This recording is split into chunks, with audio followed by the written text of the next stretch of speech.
Chapter 1, Golden Willow Kingdom. The majestic morning court hall was adorned with images of dragons soaring through the clouds and breathing mist.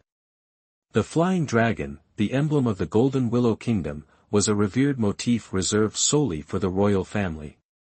From their splendid attire to even the smallest of jewelry, such as rings, the dragon motif was ubiquitous, a testament to their wealth and imposing power. At dawn, as the first rays of sunlight graced the Golden Willow Kingdom, a harmonious atmosphere filled the morning court hall. Michael Carter, the reigning king, a wise and valiant ruler, sat upon his resplendent throne. He wore a crown adorned with two dragons playing with a pearl, and a flowing, gold-trimmed dragon robe embroidered with a vivid image of a dragon clutching its claws. His feet were clad in embroidered shoes depicting dragons, and his gaze was bright and piercing, commanding yet not wrathful. Upon a throne near King Michael Carter sat the reigning queen, Sophia Lambert. Her attire was equally magnificent, a dragon and phoenix hairpin adorned her hair, while she wore luxurious silk garments beneath a gossamer, cicada-wing thin outer robe. Her countenance was dignified and beautiful, captivating all who beheld her. "My court, what matters require my attention today?" Michael Carter inquired, stroking his beard, his voice resonant as his gaze swept over his assembled officials. A moment of silence descended upon the hall. General Richard King, also known as Edward Lambert, the Queen's younger brother, stepped forward. Despite his royal lineage, his demeanor remained composed and devoid of arrogance. "Your Majesty," he addressed the king, "some days ago, the Silver Serenity Kingdom encroached upon our borders.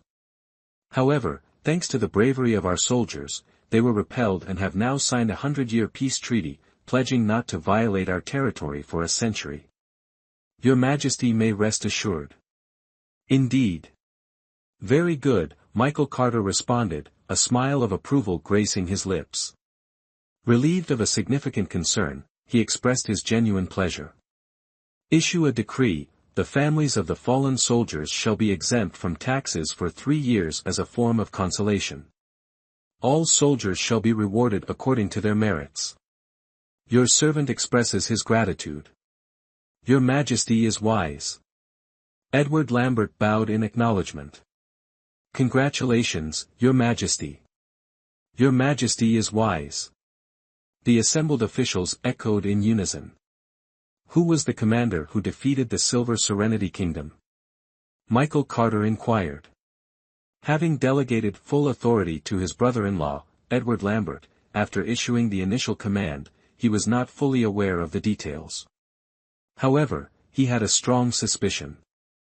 "Your Majesty, it was His Royal Highness, the Crown Prince." Edward Lambert replied, a sense of pride evident in his voice as the prince's uncle. "As expected." Michael Carter thought to himself. His gaze swept across the hall, but the Crown Prince was absent. His expression darkened. Where is the Crown Prince? Why has he repeatedly failed to attend court? Despite his words, Michael Carter knew that while achieving military success was expected of the Crown Prince, his repeated absences from court were a matter of grave concern. The kingdom had its laws, and the royal family had its rules. Such blatant disregard for protocol was unacceptable. He frowned, troubled by his son's behavior.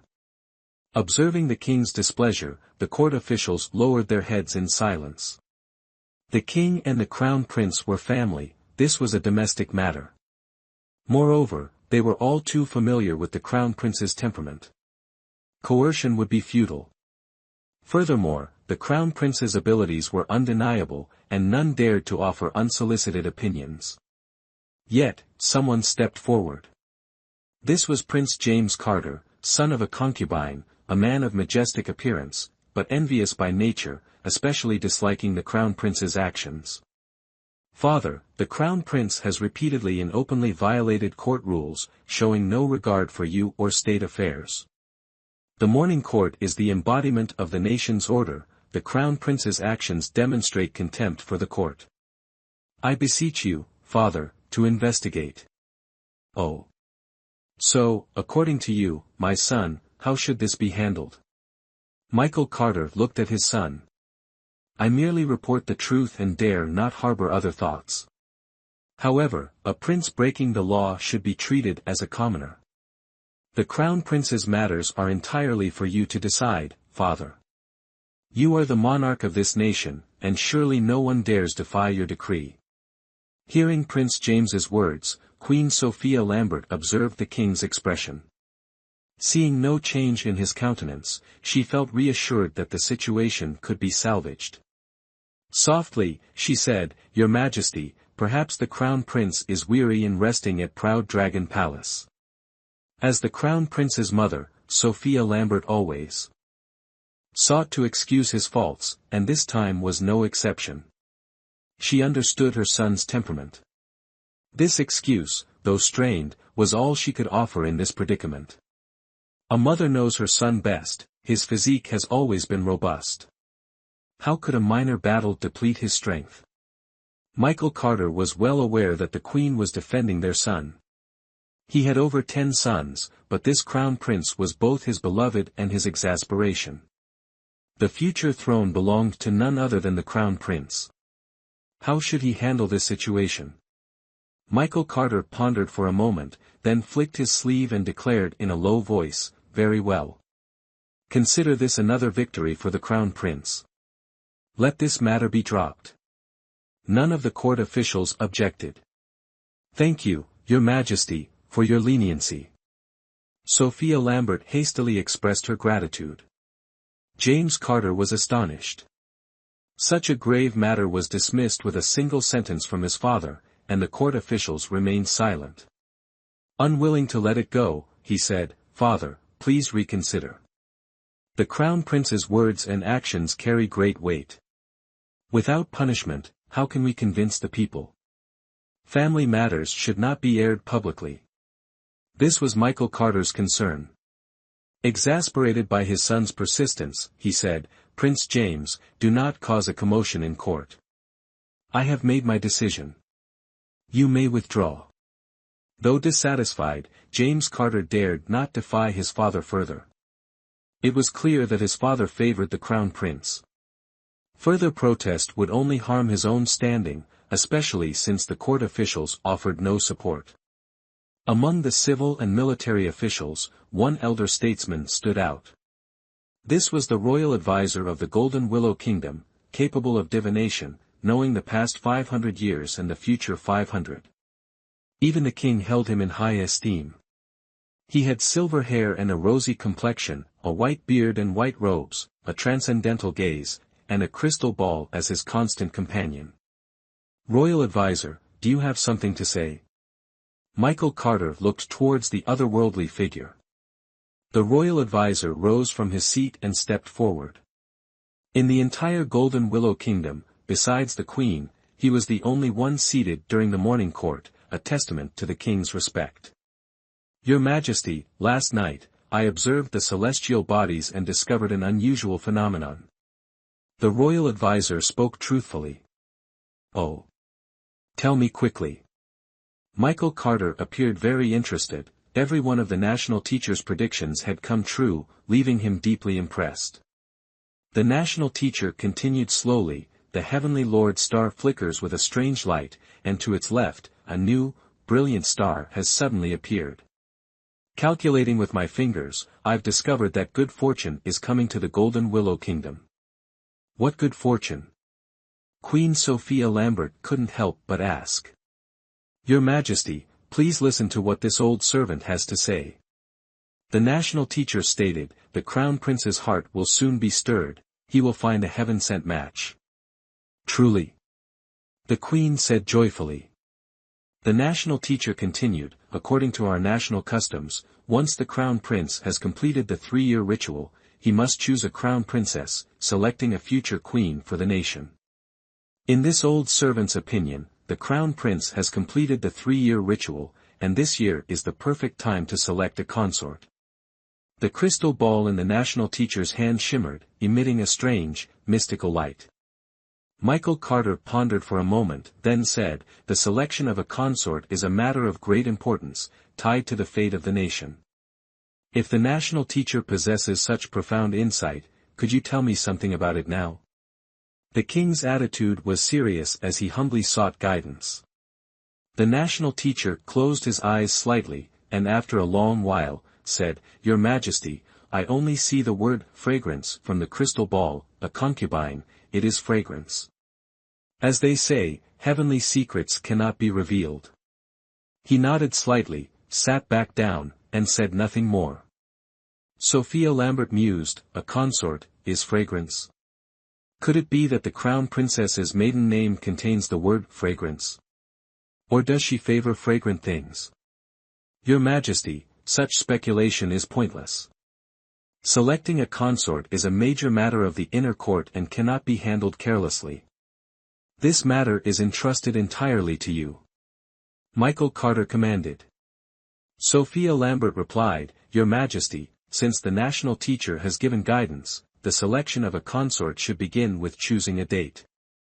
In my opinion, we can have the Ministry of Rights make preparations, and after I consult with the Crown Prince, I will report back to you. What do you think, Your Majesty? As the Queen says. Michael Carter agreed, My esteemed ministers, any family with unmarried daughters is eligible for the consort selection, let there be no omissions. By your command. The ministers chorused in unison. The Queen said, Minister Wright of the Ministry of Rights, receive the decree. Charles Wright stepped forward respectfully, I humbly await your command. I entrust you with the full responsibility of the consort selection, you must dedicate yourself to this task. This is a matter of great importance, there must be no negligence, no errors. Yes, I will certainly dedicate myself to this task. Please rest assured, Your Majesty and Your Highness. Charles Wright accepted the command, thinking to himself, it seems there will be another lively event. In the court, the ministers whose daughters were of marriageable age were secretly overjoyed. If their daughter were chosen as the crown princess, it would truly be like a carp leaping over the dragon gate. Although the crown prince had a cold and aloof demeanor, he was a man of both literary and martial talent, worthy of being the best husband among thousands. Moreover, he was the future emperor of the Golden Willow Kingdom. In contrast to the cheerful expressions of everyone else, only one person frowned, and that was the erudite grand scholar, Henry Morgan.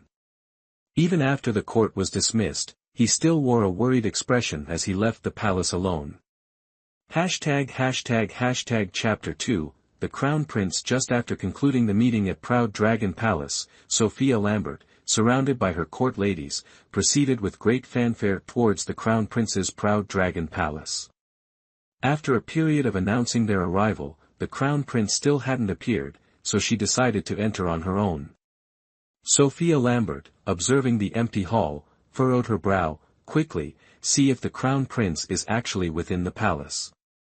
Hearing the unusual tone in her voice, the court ladies hastily accepted the command and searched in all directions for any trace of the Crown Prince, but found none. Reporting to Your Majesty, His Highness the Crown Prince is not in the palace, it seems he has gone out, reported Court Lady Anna Lane. She was the most capable court lady by the Queen's side, also the head of all the court ladies. Sophia Lambert, unable to contain her anger, instructed Anna Lane, quickly, summon the guards outside Proud Dragon Palace. Anna Lane acknowledged the command and left, and soon after, 2 guards were called in. Both guards were not yet 18 years old, and trembled upon seeing the Queen, afraid of speaking out of turn. After paying their respects, they lowered their heads in silence. Speak quickly, where is the Crown Prince currently? Sophia Lambert inquired. Unable to find her son, her voice held a hint of urgency. Is he at the Grand Library Courtyard or the Thousand Blossom Garden? Or perhaps at Scarlet Flame Lake? The Grand Library Courtyard, the largest study in the Imperial Palace, was a frequent haunt of the Crown Prince. The Thousand Blossom Garden, one of the royal gardens, bloomed year-round. And the Scarlet Flame Lake was the Crown Prince's private retreat, known to all within the palace walls. Your Majesty, a guard hesitated. Though newly assigned to Proud Dragon Palace, he was already well acquainted with the Crown Prince's temperament. Incurring his wrath would be disastrous. The crown prince was formidable, but was the empress any easier to deal with? After a moment of deliberation, the other guard gritted his teeth and spoke the truth. Reporting to your majesty, the crown prince spent last night at Proud Dragon Pavilion and has not yet returned. Proud Dragon Pavilion was where the crown prince entertained his concubines. Preposterous. He is the crown prince, yet he indulges in such debauchery all night. Sophia Lambert's dignified face displayed her displeasure. Every time she sought her son, he was invariably at Proud Dragon Pavilion. This infuriated her. I must see for myself the extent of his dissipation. How can he command respect if he continues like this? Come, to Proud Dragon Pavilion. The two guards knelt, watching as the empress stormed off, cold sweat dripping from their brows. They had narrowly escaped disaster. Your Majesty, Anna Lane began to speak, but Sophia Lambert raised a hand, silencing her. She wanted to enter unnoticed. As Sophia Lambert stepped into the pavilion, a pungent mix of food and cosmetics assaulted her senses. She frowned at the disarray, calling out, "Someone, attend to the crown prince and change his attire." She then seated herself upon the central dragon and phoenix throne. A servant hastily offered tea, which Sophia Lambert sipped, struggling to contain her rising anger. Four maids, led by Anna Lane, quickly entered the inner chambers, rousing the crown prince from his slumber amidst the embroidered silk. Alexander Carter had already stirred at the scent of the women, his face still flushed with wine, his tone irritable, quiet. You disturb my pleasant dreams. He remained beneath the covers. Only his head exposed. Though unkempt, his face, a mixture of annoyance and languidness, with his sharp brows, bright eyes, and jade-like complexion, was enough to captivate any onlooker. Your Highness, it is time to rise. Her Majesty awaits. Anna Lane said with a bowed head. So, Mother has arrived. Very well, help me dress. Alexander Carter stepped barefoot from the bed. Tall and imposing, despite his disheveled appearance and languid demeanor, he exuded an undeniable air of noble arrogance. The four maids dressed him with swift, coordinated movements. Anna Lane attended to his ablutions. Anna Lane, you are as lovely as ever. Alexander Carter jested, devoid of princely decorum. Your Highness is too kind. I am but a servant. Anna Lane replied earnestly. She was acutely aware of her position, and the Empress had always treated her well. She would never entertain any thoughts beyond her station. I admire your unassuming nature, your disregard for rank. Alexander Carter continued his praise, his voice softening. Your Highness, I dare not. Anna Lane lowered her head. Enough, I forgive you for interrupting my delightful dream. Alexander Carter smiled at her, a mischievous yet sincere smile. Two disheveled women of some beauty emerged from the bed. Seeing themselves unnoticed, they began to redress themselves in their clothes from the previous night. They were merely concubines, hoping for favor, their status low. If they were to bear a son or daughter, their fortunes would be secured. Leave now. If Mother sees you, she will be displeased. Alexander Carter addressed them coldly. Yes, Your Highness. The two women replied almost in unison. Exiting the inner chambers, they saw Empress Sophia Lambert and immediately knelt, their hearts pounding with apprehension. Forgive our ignorance of your Majesty's arrival. We failed to greet you properly. The woman in the pink robe spoke first, her head bowed low in subservience. We greet your Majesty and wish you 10,000 blessings. The woman in the blue robe hastily added, also bowing deeply. Raise your heads. Empress Sophia Lambert commanded. Though few words, they resonated with authority. Both women raised their heads, but dared not meet the Empress's gaze directly. Sophia Lambert observed them for a moment before speaking. I understand the Crown Prince's fondness for this place. You possess some beauty, though not devastating, certainly pleasing to the eye. You may leave now. I wish to speak with the Crown Prince privately. The two women, relieved, breathed a sigh of relief. Thank you, Your Majesty. We take our leave. They quickly departed Proud Dragon Pavilion, heading towards their own quarters. Mother, why have you come to see me so early? What instructions do you have? A voice preceded the speaker. Stop dawdling and come out. Sophia Lambert snapped. Alexander Carter finally emerged. After grooming, he appeared even more strikingly handsome. His demeanor was carefree, his aura cold and arrogant. With his sharp brows, bright eyes, straight nose, strong jawline, well-proportioned lips, and robust physique, he was truly a captivating figure. Now clad in a purple robe and golden crown, his languid air seemed harmless. He dismissed the attendants with a wave of his hand, and the maids withdrew to await outside. Early. The sun is high in the sky. Look at yourself. Do you resemble a future king? With no one else present, Sophia Lambert revealed the affection of a mother. Within the palace walls, sometimes, one truly had no choice. In her heart, she cherished this son deeply. Alexander Carter, unfazed, replied arrogantly, then let father depose me. I can do without this crown prince title. He sat down casually. Don't speak such nonsense. The position of crown prince is not yours to defile. Many of your brothers would gladly take your place. Humph, I know. James Carter is one of them. Alexander Carter's eyes held a hint of perplexity. Mother, is the throne truly so important? Or is it simply because I was born the crown prince? You are intelligent. Why speak such foolish words? Sophia Lambert told him, though you and I may be compassionate, the palace is rife with strife. Even as empress, I am sometimes apprehensive. Enough of this. Mother, what is the real reason for your visit? Alexander Carter sat up straight, his expression now serious, the earlier indifference gone.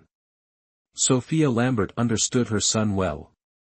Upon his birth, strange phenomena occurred, as if auspicious signs swirled around him, hence the character, Chi, in his name. Born with 7 red birthmarks on the soles of his feet, a sign of divinely bestowed fortune, and with the royal astrologer's prophecy that he would be the future ruler, whether he desired it or not, the throne of the Golden Willow Kingdom was his destiny, and no one could defy it. Seeing her mother lost in thought, Alexander Carter prompted, Mother, why are you daydreaming? Sophia Lambert returned.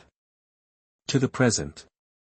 I was thinking, you have been crown prince for 3 years, yet you have not chosen a crown princess, instead choosing to spend your time at Proud Dragon Pavilion. This is not right. And what is mother suggesting? Alexander Carter wondered inwardly. #### Chapter 3, deliberately making things difficult. Sophia Lambert smiled faintly, saying, now, finally, there's a way to deal with your bad habits. She firmly believed that finding a suitable crown princess would certainly tame her son's untamed heart, and if they were compatible and bore a royal heir soon, it would be a great blessing for the Golden Willow Kingdom. Ah ha ha. Alexander Carter, perceiving the implication, laughed arrogantly, tilting his head and saying, Does mother intend to find me a crown princess? Precisely. Sophia Lambert nodded, her son truly understood with just a hint. Alexander Carter laughed even more unrestrainedly, asserting, Don't waste your efforts, mother. No woman can capture my heart, absolutely none. Cheer, Sophia Lambert called affectionately, You're not young anymore. If you were born into an ordinary family, you would have been a father long ago. But what about you? You are the crown prince, the future king. It's time to choose a crown princess and have an heir. Moreover, if a suitable woman is chosen, wouldn't it be a great blessing for the Golden Willow Kingdom? As soon as she finished, Alexander Carter immediately retorted, No, mother, it's not necessary. He already had a bevy of common beauties around him, mostly just flattering and scheming to please him. If he glared, those women would only tremble in fear, offering no amusement. Adding a meek crown princess would probably only bring more unrest. Were there truly any women in the kingdom worthy of stirring his heart? Alexander Carter expressed his doubt. Why? As the crown prince, having a crown princess by your side is customary. How can you change it so arbitrarily? Sophia Lambert didn't understand, a hint of displeasure on her face. Mother, I have enough women around me. I don't need a crown princess.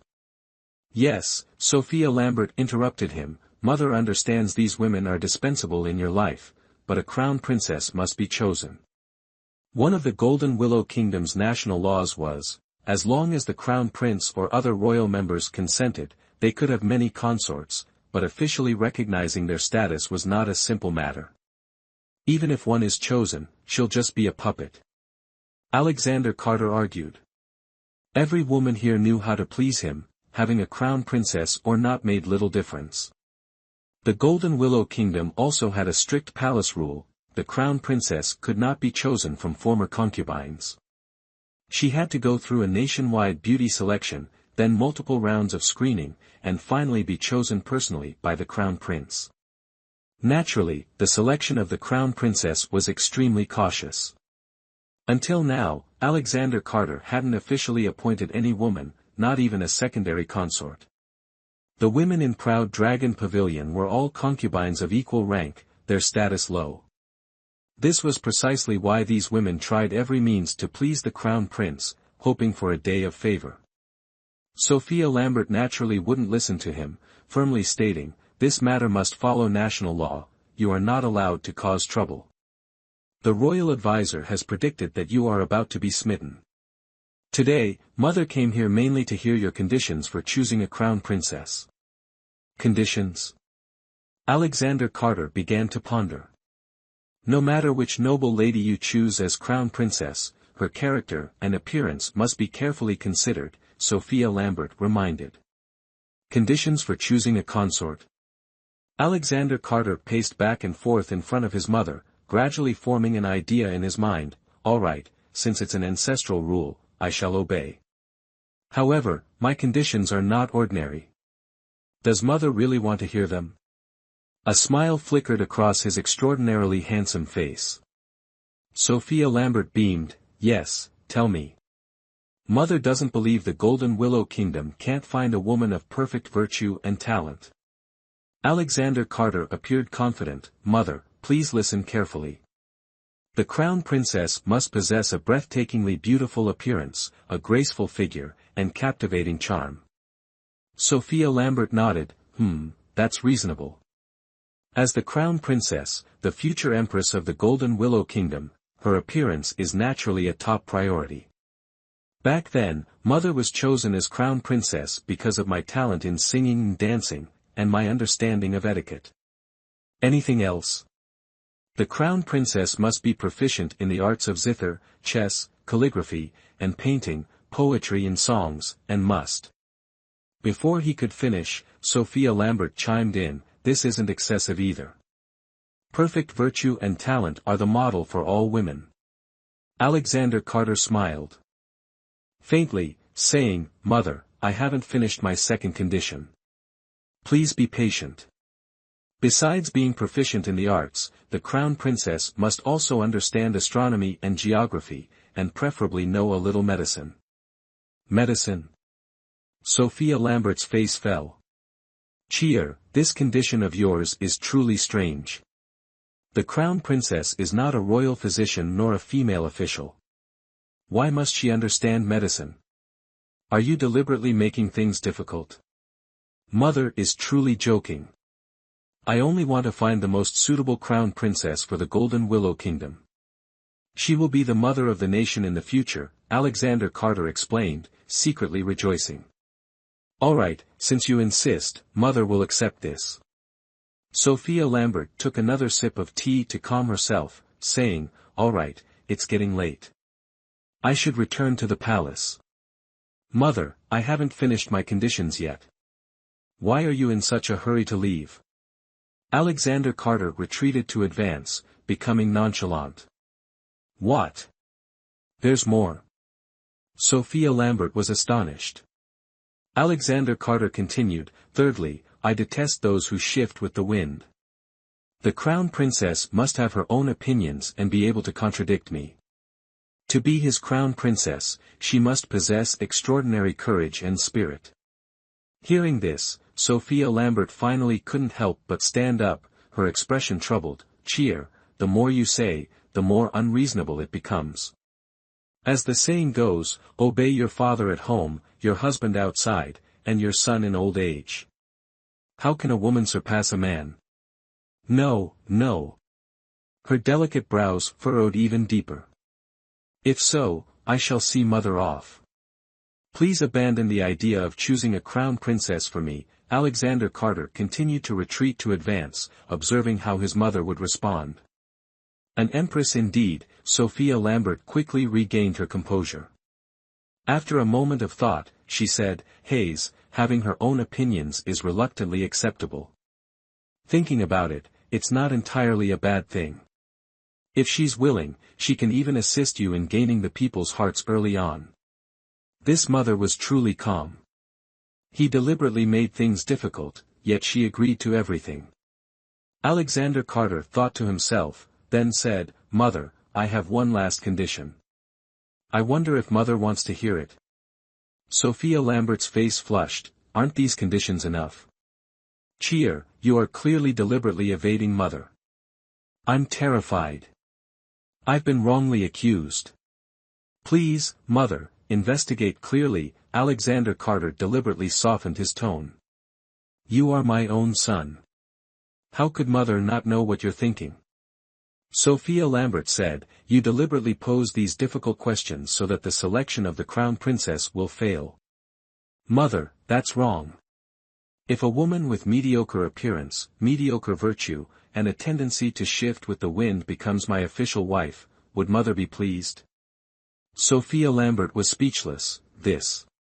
It's precisely because I have such high requirements for the crown princess that I haven't found my soulmate. I'd rather have none than choose carelessly, Alexander Carter reasoned. Of course, my conditions are indeed harsh. If no one is chosen, Mother, just let it be. Helpless, Sophia Lambert could only continue to ask, All right, Mother wants to hear what other conditions you have. Speak. She was almost at her limit. The crown princess must know martial arts, and her skills must be exceptional. I don't want the future mother of the nation to be frail and incapable of self-defense. Alexander Carter chuckled inwardly. This alone was enough reason for him not to take a consort. What sort of condition is this?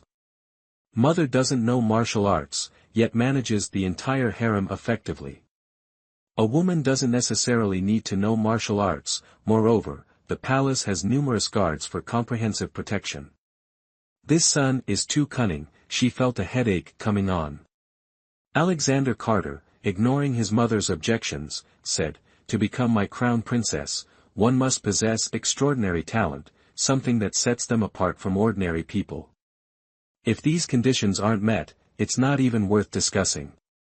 His aura was powerful, allowing no room for doubt. With things having come to this point, Sophia Lambert could only agree, very well, whether or not such a woman exists in this world, I will immediately have the Ministry of Rights handle it. I don't believe this great nation can't find a suitable crown princess. Someone. She called for the palace maids outside the hall. Anna Lane entered, asking, Your Majesty, what are your orders? Empress Lambert commanded her, Convey my decree, quickly summon the officials of the Ministry of Rights to await at the Hall of Deliberation. The Hall of Deliberation was the place where various ceremonies, grand sacrificial rites, and so forth were held within the palace, including matters of marriage. Yes, Your Majesty. Anna Lane acknowledged the order and left. Proceed to the Hall of Deliberation. Just as when she arrived, the Empress was surrounded by a throng as she made her way to the Hall of Deliberation. Despite her discontent, Sophia Lambert couldn't do anything. Who could blame her son for being so cunning? I shall see Mother off. Alexander Carter's voice revealed a hint of triumph. he was certain that such a woman absolutely did not exist in this world. This was the best excuse for breaking off the engagement later. Wanting him to willingly accept a crown princess.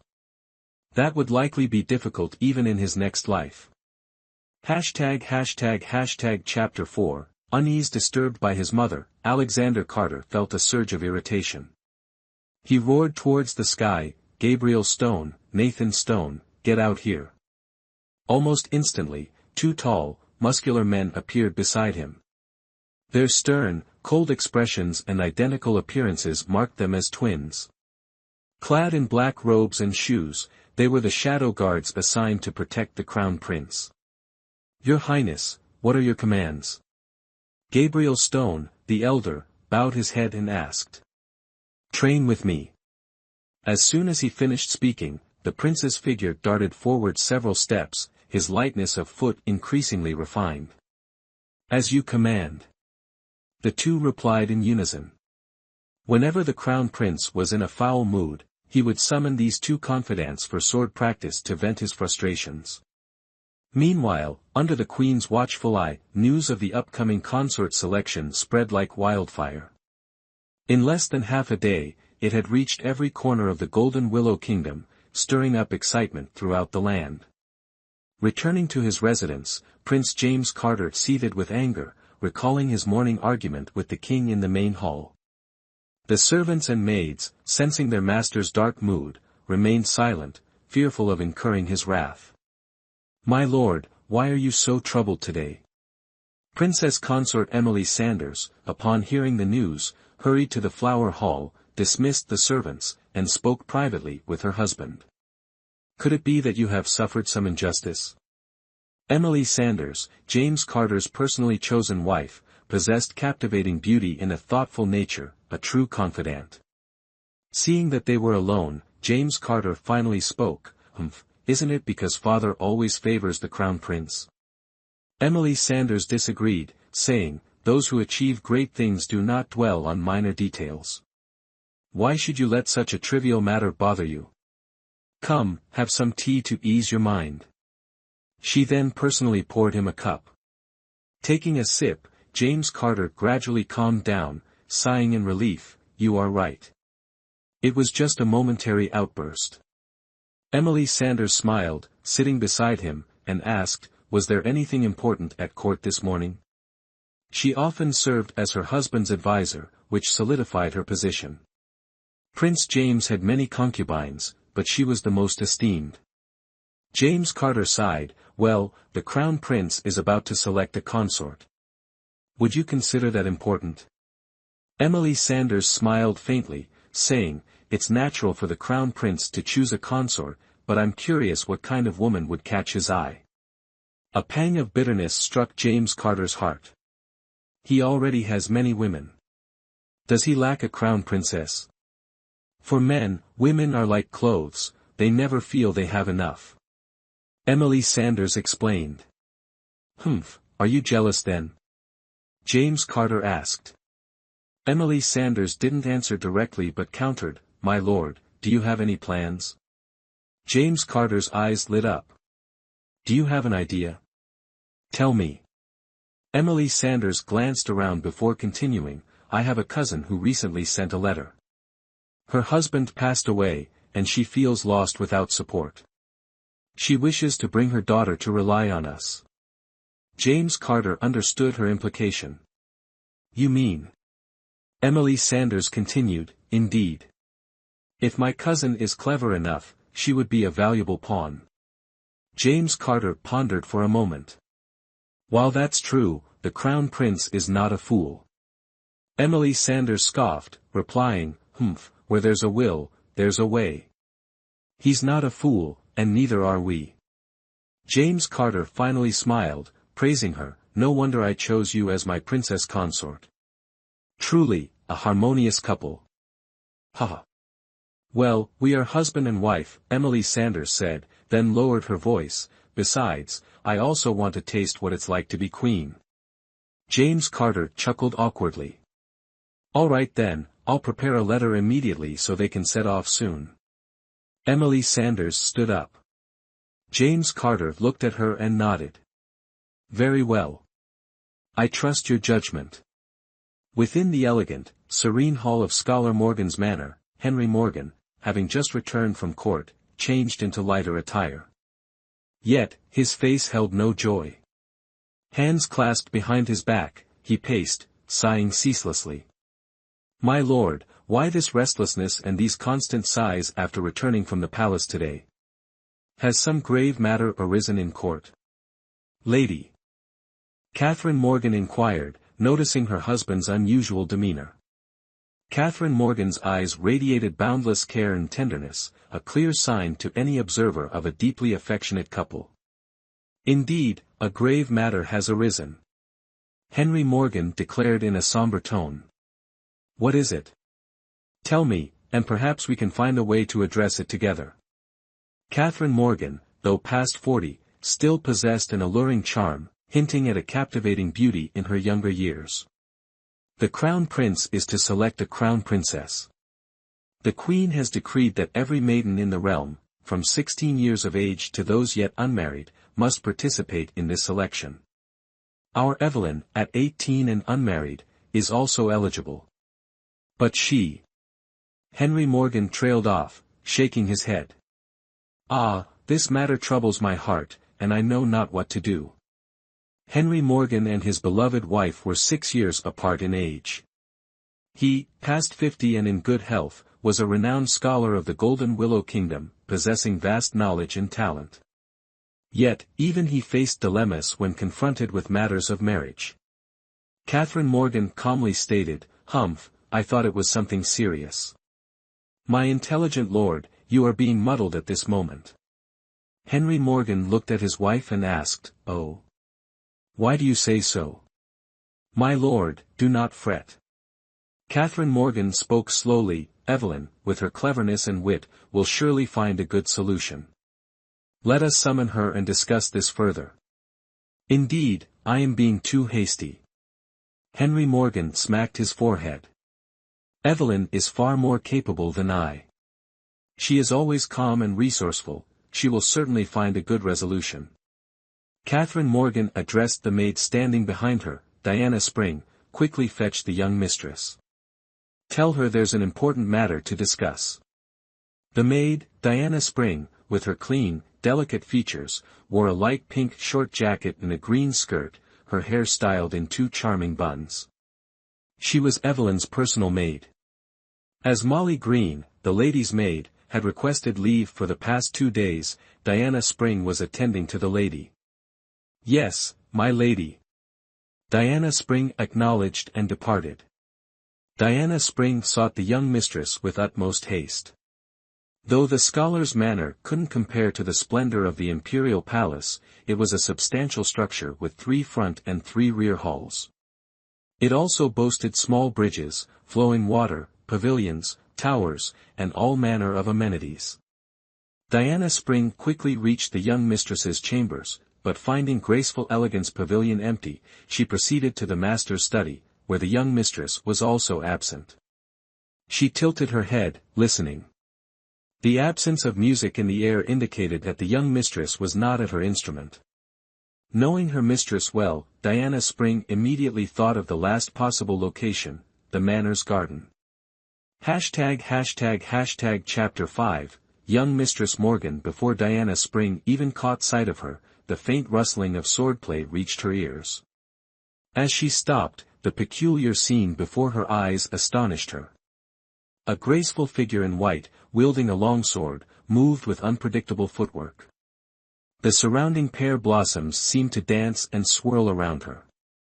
Her movements, sometimes swift, sometimes slow, sometimes urgent, sometimes leisurely, were not in themselves unusual. What was strange were the iridescent butterflies flitting around her. As the white figure twirled and danced, more and more butterflies gathered around her light as a feather form. The maiden and the butterflies seemed to merge into one. This magnificent spectacle left Diana Spring utterly captivated. Diana Spring couldn't help but admire her. The young mistress was truly extraordinary, fond of the zither, chess, and sword dancing, leaving the young lords in awe. Whenever she practiced her swordsmanship and exquisite qigong in the garden, a strange fragrance emanated from her. This scent attracted butterflies to dance with her, a sight that evoked wonder and praise. "Mistress, your sister is here," Clara Moon softly called to Evelyn Morgan, who was immersed in her joyful practice. Clara Moon was another maidservant of the young mistress, and Diana Spring's younger sister, just over a year apart in age. Evelyn Morgan quickly withdrew her sword, exhaling gently, a light sheen of sweat on her forehead. Clara Moon hurriedly offered a cloth to wipe it away. While wiping the sweat, Evelyn asked, "Diana Spring, did mother ask you to find me?" Her breathing had evened out, her voice as melodious as a babbling brook, bringing a sense of tranquility to Diana Spring. Yet, the owner of this enchanting voice concealed her face with a white veil, revealing only her sparkling eyes. Diana Spring felt a strong urge to lift the veil and behold her true countenance. Within the mansion, few servants had truly seen the young Mistress Morgan's face. Some speculated she might have blemishes or a birth defect, too ashamed to show herself. Others believed she was a beauty, but some misfortune had marred her appearance, leading her to wear the veil to avoid frightening others. Still others thought it was merely a playful whim. "Sister, the mistress is asking you something," Clara Moon urged her sister. Diana Spring, startled back to reality, apologized, "Forgive me, mistress. Ah, yes, madam invites you to the main hall, saying she has a matter to discuss." In the Morgan household, sons and daughters held equal status. As the only daughter, Evelyn was cherished and had the right to refuse anything. Unlike other young ladies, she wasn't bound by the dictates of her elders. "Clara Moon, accompany me to see mother. Let Diana Spring rest in the garden for a while. Look how flushed her face is, she must have gone to great lengths to find me," Evelyn said to Clara Moon, her thoughtful concern for her maidservant evident. "Thank you, mistress. You are so kind to Diana Spring." Diana Spring felt deep gratitude for the mistress's kindness and closeness. She truly was the finest woman in the world. Diana Spring and Clara Moon were two pitiful sisters, orphaned and left to beg. Their parents had succumbed to a plague. One snowy winter night, they collapsed before the scholar's mansion. The benevolent Master Morgan took them in, moved by their plight. He employed them as maidservants for his only daughter, providing not only food and shelter but also wages and even education. To repay Master Morgan's immense kindness, the sisters devoted themselves to serving the young mistress, who treated them not as servants but as sisters, with unwavering kindness. That year, the mistress was 10, Diana Spring was 9, and Clara Moon even younger. Even their names were bestowed by the young mistress, Diana Spring, Clara Moon, such poetic names. 8 years had passed in a flash, and the three had become sworn sisters. Clara Moon followed the mistress to the main hall. Seeing Master and Madam present, she bowed and announced, "Master, Madam, the young mistress has arrived. Greetings, father and mother." Evelyn respectfully greeted her parents with clasped hands. "Evelyn, come here, your father and mother have something to discuss with you." Catherine Morgan took her daughter's soft hands, leading her to sit beside her. Inhaling her fragrance, she said, "Have you been practicing swordplay again?" Looking at her beloved daughter's hair, she continued, "Look, you have so many flower petals in your hair." She then brushed them away. Clara Moon hurried forward to examine, and indeed, there were several pristine white pear blossoms nestled in the young mistress's hair. It was due to her momentary carelessness. "Madam, these are pear blossoms." The young mistress was indeed practicing swordplay in the garden just now, where the pear trees are in full bloom. "Young mistress, allow me to remove them for you." Evelyn sat still, allowing Clara Moon to meticulously remove the petals. "Young mistress, you actually look even more beautiful with the pear blossoms in your hair," Clara Moon couldn't help but remark. Hearing this, Catherine Morgan smiled, perhaps filled with pride for having such a daughter. "Clara Moon, such flattery." Evelyn Morgan playfully scolded. A Gabriel stone pear blossom landed on Evelyn Morgan's face veil. She gracefully removed the white veil, revealing a refined and beautiful face. What exquisite beauty! The word beautiful alone could not capture it. Her perfectly oval face was smooth and white, her cheeks tinged with a delicate blush, as if they could be pinched and water would spring forth. Her bright eyes sparkled like stars in the sky. With a delicate, high nose, willow-leaf eyebrows, plump cherry lips, teeth as white as snow, cloud-like hair, and a graceful figure, she was truly a celestial being descended to earth. Clara Moon was once again captivated. Usually, it was her elder sister who helped the young mistress with her hair and attire, so she had only seen the young mistress's face a handful of times. Sometimes, the young mistress would attend to these tasks herself, leaving Clara Moon with no opportunity to assist. Though the chances to witness the young mistress's true beauty were few, each time she did, she was left speechless by her flower-like appearance. The young mistress possessed an ethereal beauty, truly embodying the old saying, a girl at 18, her beauty ever increasing. Young mistress, you are truly beautiful. Clara Moon gazed, mesmerized. She still vividly remembered the first time she saw the young mistress's face. The day after she and her sister entered the scholar's mansion, the steward led them to meet the young mistress. Upon seeing the young mistress wearing a face veil, she became curious, secretly suspecting that the young mistress must be unattractive, otherwise, why would she conceal her appearance beneath the white veil? Finally, one day, as the three of them were playing together, her sister accidentally disarranged the young mistress's braid and asked her to remove the cumbersome face veil so she could redo her hair. When the young mistress's face was fully revealed, the sisters' expressions of astonishment were nearly identical, their mouths agape as wide as they could possibly go. The young mistress was truly, truly beautiful. Even though she was only 10 years old at the time, she already possessed a charming air, and as time passed, her beauty became even more captivating. In response to Clara Moon's compliment, Evelyn Morgan simply smiled gently. Clara Moon, your words are too sweet. This fleeting smile from the young mistress almost made Clara Moon drool. Under the young mistress's tutelage, she and her sister also learned to read. The young mistress now truly embodies the phrase, a smile that could topple a city. Mother, you called me here. What's the matter? Why does father look so melancholic? Evelyn astutely inquired. The imperial court has issued a decree to select a crown princess for the crown prince. You, my daughter, certainly meet the requirements, but we cannot allow the court to choose you. Your father is worried about this. Catherine Morgan explained. Evelyn chuckled softly, suggesting, there's no need for concern. This matter is quite simple. Father can simply submit a memorial to the court, stating that his daughter suffers from an illness and is unable to participate in the selection.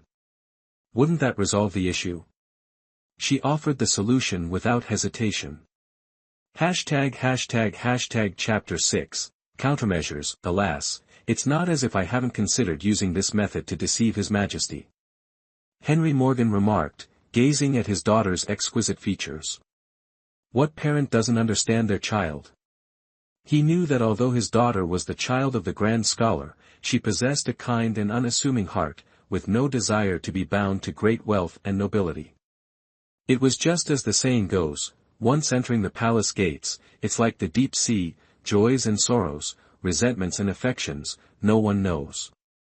Then let me give it some more thought. Evelyn said. Henry Morgan continued, the current crown prince is no ordinary man. He is cold, arrogant, and accomplished in both literary and martial arts, yet also conceited, viewing the women of the realm as mere trifles. Therefore, the Empress Dowager has decreed a wide-ranging selection process. Every unmarried woman between the ages of 14 and 20, regardless of appearance or social standing, must participate in the preliminary selection. For daughters of officials of the third rank and above, verification of their maidenhood is sufficient to pass the preliminary round. Catherine Morgan interjected, My lord, Does that mean Evelyn only needs to participate in the selection and ensure she isn't chosen? Henry Morgan shook his head, stating, "It's not that simple. In any beauty selection, appearance is the first consideration. With Evelyn's beauty and refinement, she would be like a crane among chickens. If she were chosen, it would hardly be a blessing." "My lord speaks the truth." Catherine Morgan concurred. "The dissolute crown prince already has numerous concubines. How could we bear to see Evelyn alone in the vast, cold palace, living out her days? I'm not being boastful, but if Evelyn isn't chosen as crown princess, no one in the Golden Willow Kingdom is fit for the role." Henry Morgan continued, "Even if the crown prince were affectionate, Evelyn's peculiar ailment, alas." He sighed deeply. The mention of her peculiar ailment brought a tinge of sadness to Evelyn Morgan's face. She could only say, "Father, there are so many young women in the realm. It's not certain that I would be chosen. How could I misjudge my own daughter?" Henry Morgan countered. "My lord, please have some tea and speak slowly." Clara Moon offered the lord a fragrant cup of tea. Henry Morgan accepted the tea, took 2 sips, and addressed Evelyn, "Evelyn, with your peculiar ailment, what will you do then? How do you expect me to save you? This is a crime against the throne." Evelyn consoled her parents, "Nothing has happened yet. Father, please don't make wild assumptions. I won't let anything happen to me." "Evelyn, let your father finish speaking," Catherine Morgan said. Henry Morgan set down his teacup and declared, "Your mother and I are already old. If we are accused of a crime, we have no regrets. But you are still young, and our entire household is so large. If we are all condemned together, I couldn't bear it. How could I stand by and watch you jump into a fiery pit?" His voice grew increasingly agitated. "Father." Hearing this, Evelyn grasped the gravity of the situation. She knew that with her appearance and talents, not being chosen was highly unlikely. As her father said, being selected was truly not what she desired. She wouldn't spend her life with a man she'd never met, let alone a future king. What good was a king's exalted position?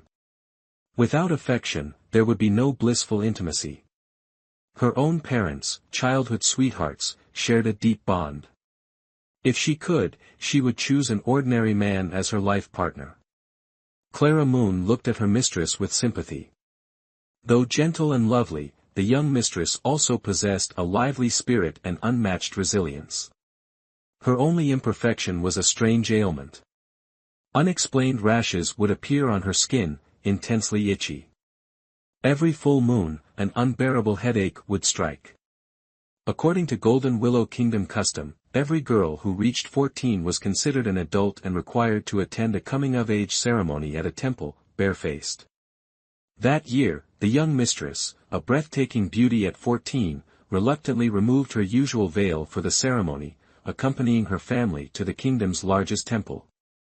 Disliking ostentation, only her parents, Diana Spring, and Clara Moon attended. As expected, her appearance captivated everyone present. Her ethereal beauty and flowing hair drew all eyes, eliciting endless murmurs of admiration, even inciting envy among the women. Fortunately, no one knew her identity. Otherwise, their house would likely be overrun with matchmakers. The coming-of-age ritual was simple, conducted by the abbot, while other monks chanted. The abbot lightly touched each girl's forehead and right wrist, sprinkled holy water for blessings of peace and prosperity, and offered words of good fortune. The entire ceremony was both simple and solemn. Unexpectedly, that night, the young mistress's body broke out in an itchy rash, particularly on her wrist, persisting until the next day. Dismissed as a random incident, everyone was shocked when, under the full moon, she suffered a splitting headache. House Morgan summoned the city's best physician, but he couldn't diagnose the illness, leaving everyone helpless. Strangely, the headache vanished the next day, but the rash on her wrist, examined by the physician, returned, intensely itchy but otherwise unremarkable. The next full moon brought another agonizing headache. After several recurrences, a conclusion was reached. Evelyn's affliction was a peculiar malady, impervious to medicine. As long as no man touched her skin, the rash wouldn't appear. But every full moon, the headache would strike, only to vanish the next day.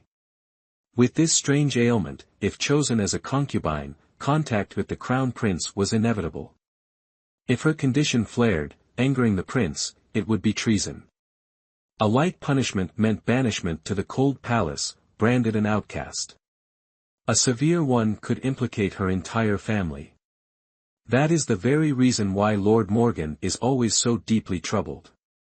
Evelyn Morgan paced back and forth a few times, her eyes suddenly brightening as a plan formed. "Father, I have an idea. Please be patient and wait a moment, I'll be back shortly." With a smile, she turned and left. Henry Morgan, unsure what ingenious scheme his ever-clever daughter had devised, could only pace anxiously, waiting. "My lord, please calm yourself and do not worry.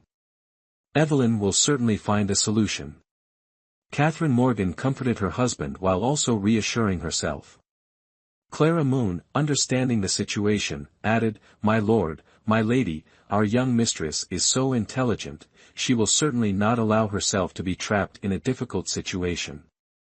Truthfully, she also didn't want the young mistress to face any trouble. Catherine Morgan pondered for a moment, then said, "If Evelyn's idea doesn't work, don't we still have Loy and the others? We can all think of a solution together." Chapter 7, The Art of Disguise. Lord Morgan's lineage flourished. Besides Evelyn, he had 3 sons.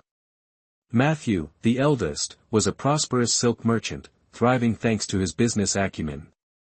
The second son, Arthur, like his father, was a scholar official, exceptionally intelligent and accomplished. The youngest son, Evan, 2 years older than Evelyn, was a valiant and skilled military general, yet unmarried. Though the 3 brothers were rarely home together, they naturally cherished their only sister, Evelyn. If she faced difficulties, they would undoubtedly come to her aid. Yes, indeed. If Evelyn hasn't devised a suitable plan, we'll have no choice but to seek them out and discuss a course of action together. Henry Morgan nodded in agreement. As they spoke, the second son, Arthur Morgan, returned. He possessed a fair complexion, a scholarly air, and a jade-like elegance, his dark robes accentuating his handsome features. "I greet my father and mother." Arthur addressed his parents respectfully. Catherine Morgan inquired, "Junior, why have you returned so late?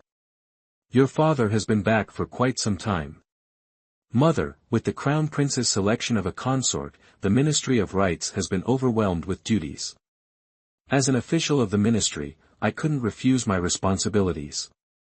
That is why I've returned so late.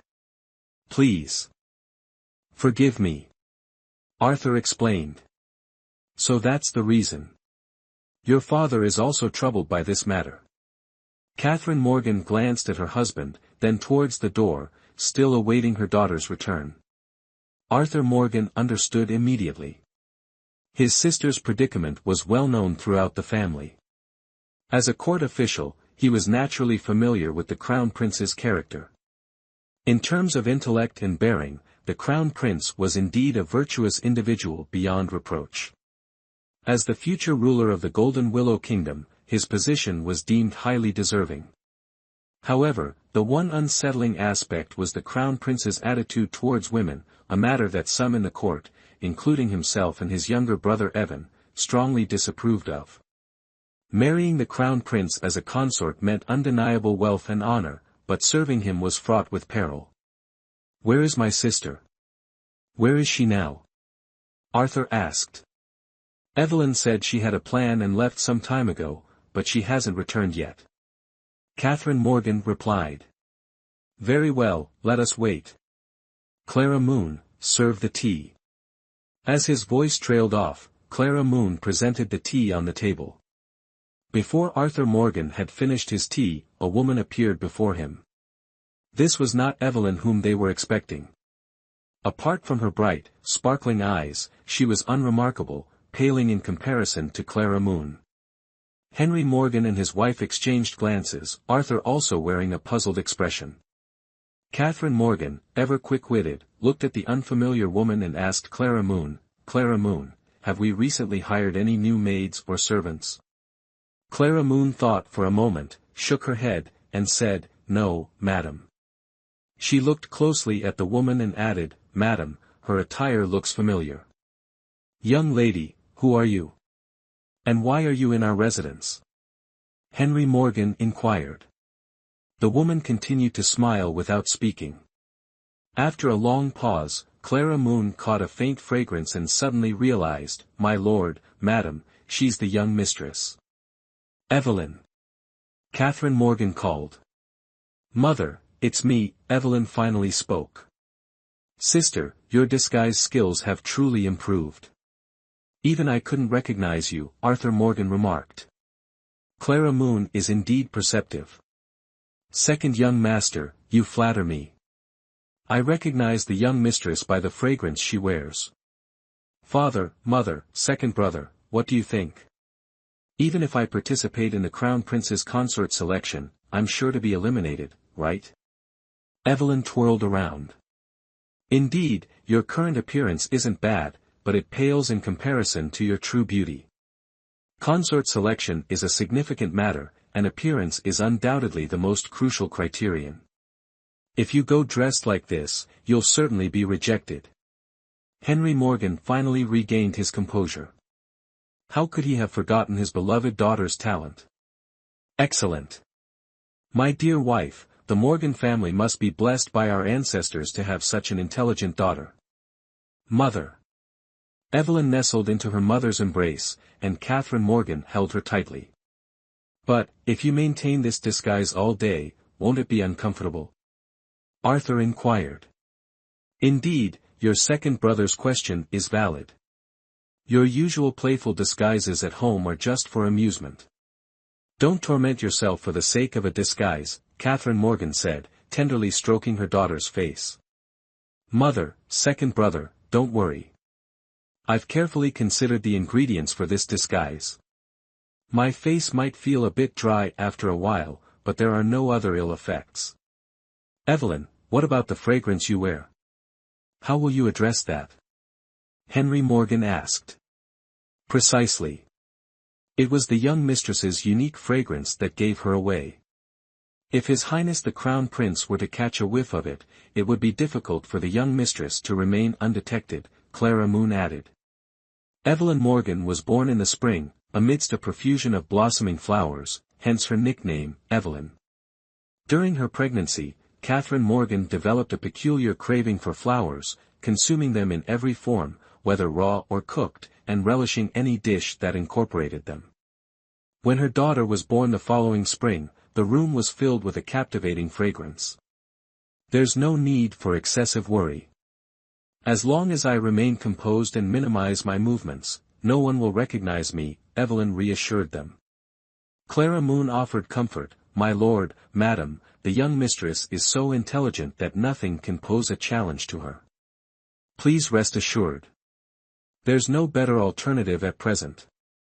We'll proceed as planned, Henry Morgan decided. Above all, this matter must be kept strictly confidential. I wish to remove this disguise. If you'll excuse me, Evelyn said. Go ahead, Henry Morgan replied. Clara Moon, attend to the young mistress, Catherine Morgan instructed. Your services are not required here. Yes, madam, Clara Moon replied, and departed with the young mistress. After Evelyn disappeared through the doorway, Henry Morgan sighed again. My lord, why do you sigh? Catherine Morgan asked, puzzled. Mother, I understand father's worries. Shang Yu-jun suddenly recalled the morning court session. Why? Arthur Morgan said, at court this morning, the royal advisor predicted that the crown prince's heart would soon be stirred, and he also mentioned that the future crown princess would be connected to fragrance. I immediately thought of Evelyn, the fragrance on my sister is truly rare. Catherine Morgan suddenly understood somewhat. Our son speaks true, it is this word, fragrance, that makes me uneasy. Our Evelyn carries a sweet fragrance, and compared to a name-bearing fragrance, she aligns even more with destiny. Henry Morgan stated. My lord, don't overthink it, it's futile. Catherine Morgan advised. Father, mother is right, we should take things one step at a time. Arthur Morgan said, if it is my sister's destiny to become the crown princess, our haste is useless. We might as well be at peace. The general's mansion and the scholar's mansion were troubled by the possibility of their daughters being chosen, but many other mansions rejoiced at this opportune time. Among them, Samuel Evans, the Prime Minister of the Golden Willow Kingdom, was overjoyed. Samuel Evans had 2 unmarried daughters. One, born of his legal wife, was named Victoria Evans, 18 years old, the other, born of a concubine, was named Sophia Evans, 17 years old. Both were not lacking in beauty or education, but having been pampered since childhood, their personalities had become arrogant. Father, is it true? Is the crown prince selecting a consort? Victoria Evans's face was filled with delight. Since she turned 15, there had been matchmakers approaching, but both her father and she had refused. She had been waiting for this opportunity, and it had finally arrived. Yes, it's true. I believe the whole kingdom knows by now. Samuel Evans confirmed. Father, this is wonderful. I finally have the chance to enter the palace selection. It would be best if I became the crown princess, then our Evans family will be even more glorious. Victoria Evans laughed triumphantly. My daughter, I have been waiting for this opportunity. With your beauty and my position, we can certainly make the Evans family royalty. Samuel Evans was full of confidence. Among his daughters, Samuel Evans favored Victoria Evans the most. Since she was young, he had specially invited tutors to teach her various arts. Though not a master, she was proficient in all. He firmly believed his intelligent and quick-witted daughter would definitely be chosen. Father, rest assured, my aspirations are high. I will certainly secure the position of crown princess. In Victoria Evans's heart, the life of luxury she had lived since childhood could no longer satisfy her. What she desired was the feeling of being second only to one, above all others. How audacious! To speak so arrogantly in front of father, as if you are already the crown princess. Humph, truly a daydream. The speaker was Sophia Evans. She embraced Samuel Evans, acting coquettishly, and said, Father, you are so biased. I'm not reconciled. I also want to participate in the selection. What if the crown prince fancies me instead? She had a petite and lovely figure, inheriting her mother's striking beauty. Samuel Evans was overjoyed and laughed, saying, I didn't expect both my daughters to have such ambition. Very well, you can go too. I will also send you into the palace. Even if you don't become the crown princess, you could become a noble consort or something, ha ha ha. He laughed loudly, as if he had already seen a bright future. Someone. My lord, what are your orders? The steward asked respectfully. John Evans, quickly dispatch someone to summon the most skilled tailor to create garments for my 2 daughters, using only the finest fabrics. This house will be bustling with activity in the coming days. Yes, General, I'll send someone immediately. John Evans replied. If his young mistress were fortunate enough to become the crown princess, the future empress, then House Evans would achieve even greater prestige. And he, a mere steward, would surely rise in rank as well. Thank you, father. Sophia Evans spoke sweetly. Compared to her elder sister, she was more tactful and knew when to advance and retreat. Father, when are we to enter the palace? So that we may begin our preparations early. Victoria Evans inquired. The Empress has decreed that all candidate maidens are to enter the palace in 10 days for the preliminary selection. Daughters of officials of the 3rd rank and above, after undergoing a physical examination, may proceed directly to the 2nd round of selection. Father, I understand. I will take my leave now. I still have much to prepare. In crucial moments, Victoria Evans displayed a remarkable composure and self-possession, traits Samuel Evans greatly admired. Go then, you are both dismissed. The two daughters departed joyfully. ### Chapter 8, Imperial Silk Workshop. Imperial Silk Workshop, one of Matthew Morgan's silk businesses, thrived amidst the prince's consort selection. High-grade silks flew off the shelves. Husband, we've made a killing today, Eleanor Fields, Matthew's wife and meticulous bookkeeper, exclaimed. Her merchant family upbringing honed her sharp business acumen. Reviewing the rising figures, she remarked, Husband, the prince only chooses one consort, yet it seems every young woman prepares to marry him. Who wouldn't want to become a phoenix? Matthew replied. A nationwide selection, commoner or noble, draws many aspirants, boosting our silk trade. What good is being a prince's consort? Arthur says the current prince is cold and arrogant. Ordinary flowers can't catch his eye. It's futile. True, but wealth and glory are tempting. Just wait, more will come for our silks. Eleanor, ever the pragmatist, countered, what use are such illusions? Better to find a loving man, have children, and live a peaceful life. Their 6-year-old son, Peter Morgan, was a picture of cherubic charm. Matthew smiled, Eleanor, that's our thinking. You desire a life together, even in poverty. But most crave riches. The prince's character matters less than the power he represents. I've never been to the palace, but palace life can't be easy, even with our young, capable prince. A thought struck her, Husband, will Evelyn participate? Her uniqueness might attract the prince, causing trouble. Eleanor had only seen Evelyn's portrait once, yet it left a lasting impression. Initially, she assumed Evelyn's veiled face hid a flaw. One day, witnessing Evelyn practicing swordsmanship, her veil caught on a branch, revealing an ethereal beauty that stunned Eleanor. The strange scent and peculiar ailment became apparent later. Indeed, I know my sister. She wouldn't want to be a consort, especially with her ailment, Matthew said. Eleanor worried, even unwilling, she's on the list. The decree is absolute. If the prince sees her face, he'll be captivated, but her condition prevents male proximity. Eleanor, don't worry. Evelyn is resourceful, she'll find a way. Your sister is the cleverest woman I've met, Eleanor praised. You're no less, Matthew embraced her, kissing her forehead. Shall we return to the manor today?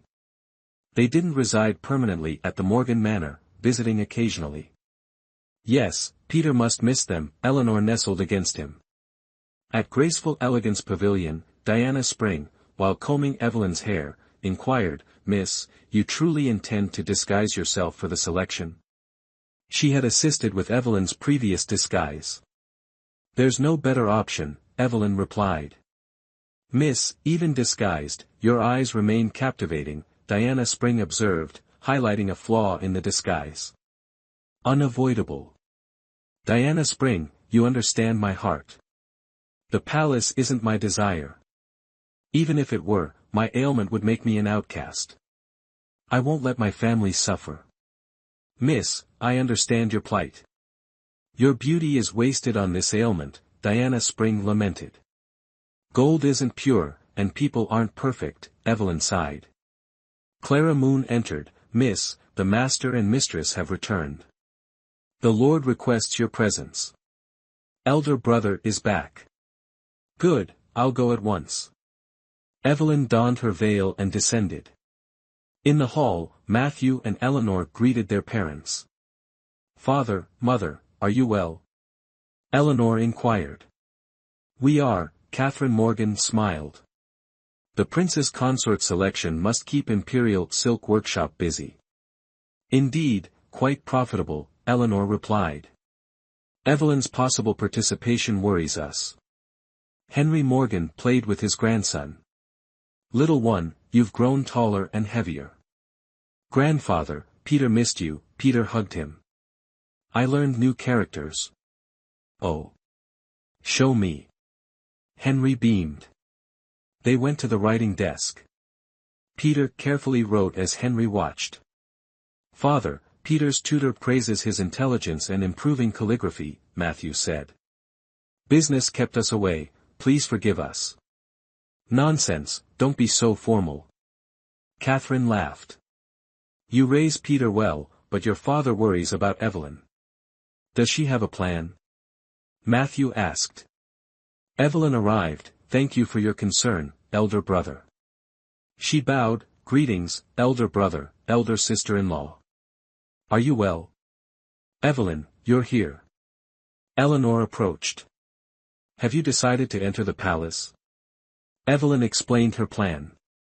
That's a sacrifice, Eleanor sighed. Their infrequent meetings belied a deep bond. Aunt, Peter greets you. Peter put down his brush and bowed. Suddenly, he exclaimed, Aunt, you smell lovely. Indeed, Evelyn, even a child notices. I fear they'll keep you in the palace for this reason, Matthew worried. I'll minimize the scent, especially during the preliminary selection. Evelyn's situation is serious, affecting the entire Morgan household. We hope for a smooth resolution, Henry Morgan declared. ### Chapter 9, Taboo. The proud dragon pavilion now brightly lit, the entire hall immersed in revelry, the melodious sounds of stringed instruments and flutes resonated endlessly. Alexander Carter felt annoyed by the consort selection. This time, the Queen Mother was incredibly resolute, making the selection a certainty.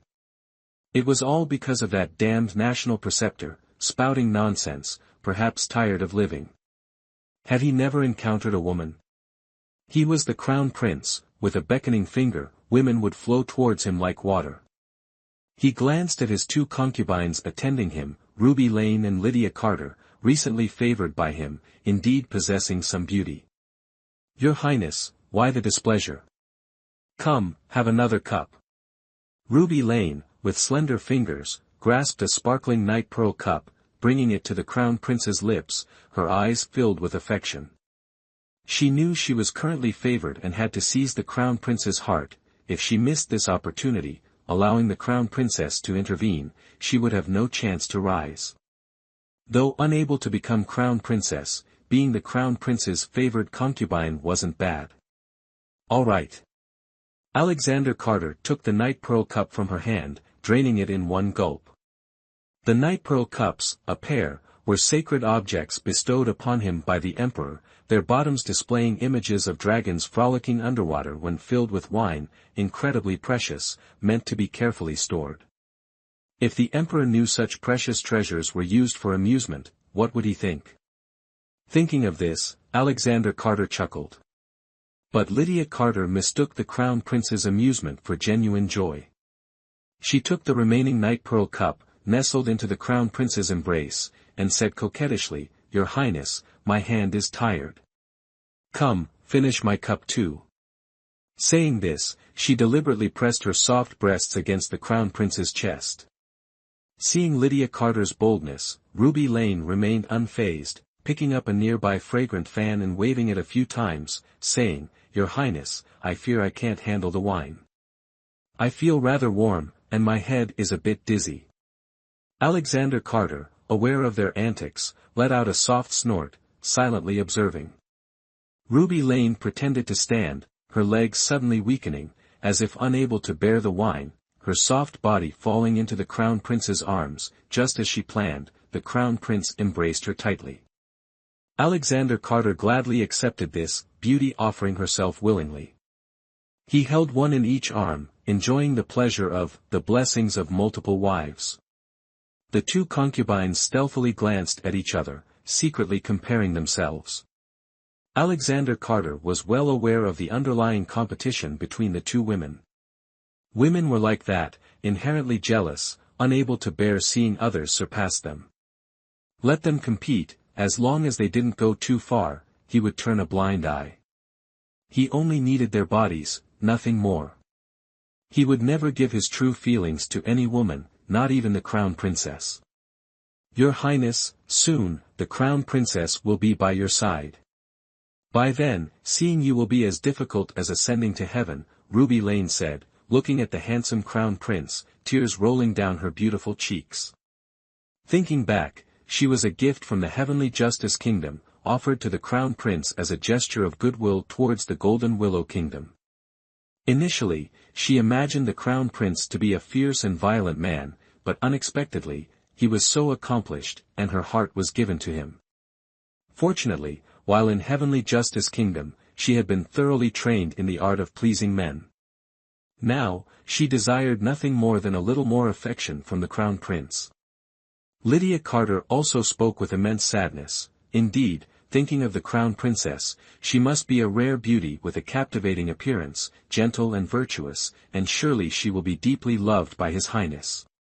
This servant wouldn't dare compete with the crown princess, only knowing to shed tears in silence. Does it mean that just because this crown prince has a crown princess, I can no longer visit the proud dragon pavilion? How comical. Without her, this crown prince remains carefree and unrestrained. Ha ha ha. Alexander Carter let out a hearty laugh. Hearing him speak thus, Ruby Lane's silent tears vanished, replaced by an even more enchanting smile, striving to ignite the flames of desire within the crown prince's heart. Your Highness, this servant is willing to serve you eternally. Lydia Carter declared, taking the opportunity to press her bonelessly soft body closer against the crown prince's imposing figure. Alexander Carter began to toy with Lydia Carter's breasts, causing her to cry out repeatedly. He brought his nose close to Lydia Carter's neck, immediately catching the strong scent of cosmetics. He couldn't help but frown, then turned to Ruby Lane, also detecting a familiar fragrance. His interest suddenly dissipated. Sensing the crown prince's paused actions, this time, Ruby Lane decided to shift from passive to active. Because every time His Highness was intimate with them, it only extended to the neck down, her luscious red lips had long yearned for the crown prince's kiss. At this moment, Ruby Lane brought her luscious red lips close to the crown prince's tightly pursed thin lips. Seeing they were about to touch, she closed her eyes, filled with joy and anticipation. Insolent. Alexander Carter's face suddenly darkened as he released his hold on her. Caught off guard, Ruby Lane fell to the ground, her face pale. Alexander Carter flew into a rage, demanding, "How dare you? Who permitted you to act in such a manner?" This was his taboo, something all women should know. No matter how promiscuous he was, he only kissed a woman from the neck down, no one could dream of receiving a kiss on the lips from him. Your Highness, please calm down, this servant dares not do it again. Please spare my life. Ruby Lane scrambled up from the ground, kneeling before the crown prince and pleading, Your Highness, this servant had no intention of disrespecting you. The crown prince was truly terrifying now, terrifying enough to send chills down one's spine. She began to regret her actions. Meanwhile, Lydia Carter, standing beside them, was already too frightened to speak. Inwardly, she cursed Ruby Lane for committing such a taboo against the crown prince, causing her to lose his favor as well. All of you, withdraw. Alexander Carter roared at the musicians, then, seeing the two women still kneeling on the ground, he commanded, And you too, get out. Without this crown prince's command, you are not to leave your quarters. Yes, Your Highness, this servant will take my leave. Lydia Carter spoke first. Displeased and frustrated, it was all ruined because of that lowly Ruby Lane. Thank you, Your Highness, for your forgiveness. This servant will take my leave. Ruby Lane breathed a silent sigh of relief, trembling as she rose and followed Lydia Carter out of the proud dragon pavilion. Ruby Lane, don't delude yourself into thinking you're any different. No one is allowed to touch the crown prince's lips. You were truly audacious, and you even implicated me. Lydia Carter spoke coldly to Ruby Lane as they walked. Lydia Carter, don't blame me. At least I had the guts to try. What about you? You were speechless with fear the moment His Highness got angry. Ruby Lane retorted. Come on, let's not mock each other. Once the crown princess arrives, none of us will have a peaceful day. What crown princess would willingly accept the crown prince frequenting Proud Dragon Pavilion? Lydia Carter worried. Not necessarily. In terms of beauty and the art of serving a man, are we any less than those refined noble ladies? If the crown prince isn't happy, the crown princess will just cry and make a fuss. Ruby Lane saw someone approaching and abruptly stopped talking. Lydia Carter wore a similar expression, no longer daring to act carelessly. Her Majesty, the Queen, was right before their eyes. The two of them dared not breathe loudly and hastily paid their respects. Where is the crown prince? Is he dallying with you again? Sophia Nallop asked sternly. The two didn't dare to speak, only lowering their heads in silence. All right, you may leave. Sophia Lambert glanced at them and continued walking. Someone loudly announced, Her Majesty, the Queen, has arrived. Alexander Carter, who was drinking to drown his sorrows, heard the news of his mother's arrival and rose to greet her. Mother, you must be very busy lately. Why have you come to visit me personally? Humph, is there even room for your mother in your heart? Sophia Lambert said angrily. Mother, why would you say that? I am frightened. Alexander Carter said these words, but his expression showed no fear. Frightened? Sophia Lambert grew even more annoyed and said, All of you, leave. I wish to speak with the Crown Prince privately. Everyone obeyed and withdrew from Proud Dragon Pavilion. Mother, if you have something to say, please speak directly. I am listening attentively. Alexander Carter said patiently. I have just thoroughly discussed the selection of a consort with the Ministry of Rights. I am confident we will find a crown princess of both virtue and talent. Mother, you may decide on all matters. Alexander Carter didn't object, but he knew the final decision still rested with him, the crown prince. When the time came, if he expressed dissatisfaction with anyone, his mother wouldn't be able to do anything. Inwardly, he smiled smugly. The consort selection is approaching, yet you are still here at Proud Dragon Pavilion acting recklessly. What sort of behavior is this? Sophia Lambert said. The construction of Proud Dragon Pavilion for the crown prince years ago was by the king's decree. The king said the crown prince had made many contributions to the kingdom and deserved this treatment. As the queen, she couldn't say anything then, but now it seemed to be a great source of trouble. Mother, whether I have a crown princess or not makes no difference to me. I will not blindly obey just because there is a crown princess. He was the crown prince, who would dare to utter a word against him?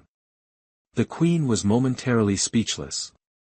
Moreover, this Proud Dragon Pavilion was granted by father. Besides mother, doesn't father have many other consorts? Alexander Carter uttered these arrogant words. Since childhood, he had rarely seen his father, who was either busy with state affairs or surrounded by women. Later, he told himself he would only need one woman, a woman who understood him, a woman worthy of his kiss. Though his Proud Dragon Pavilion housed many women, none held his heart's desire.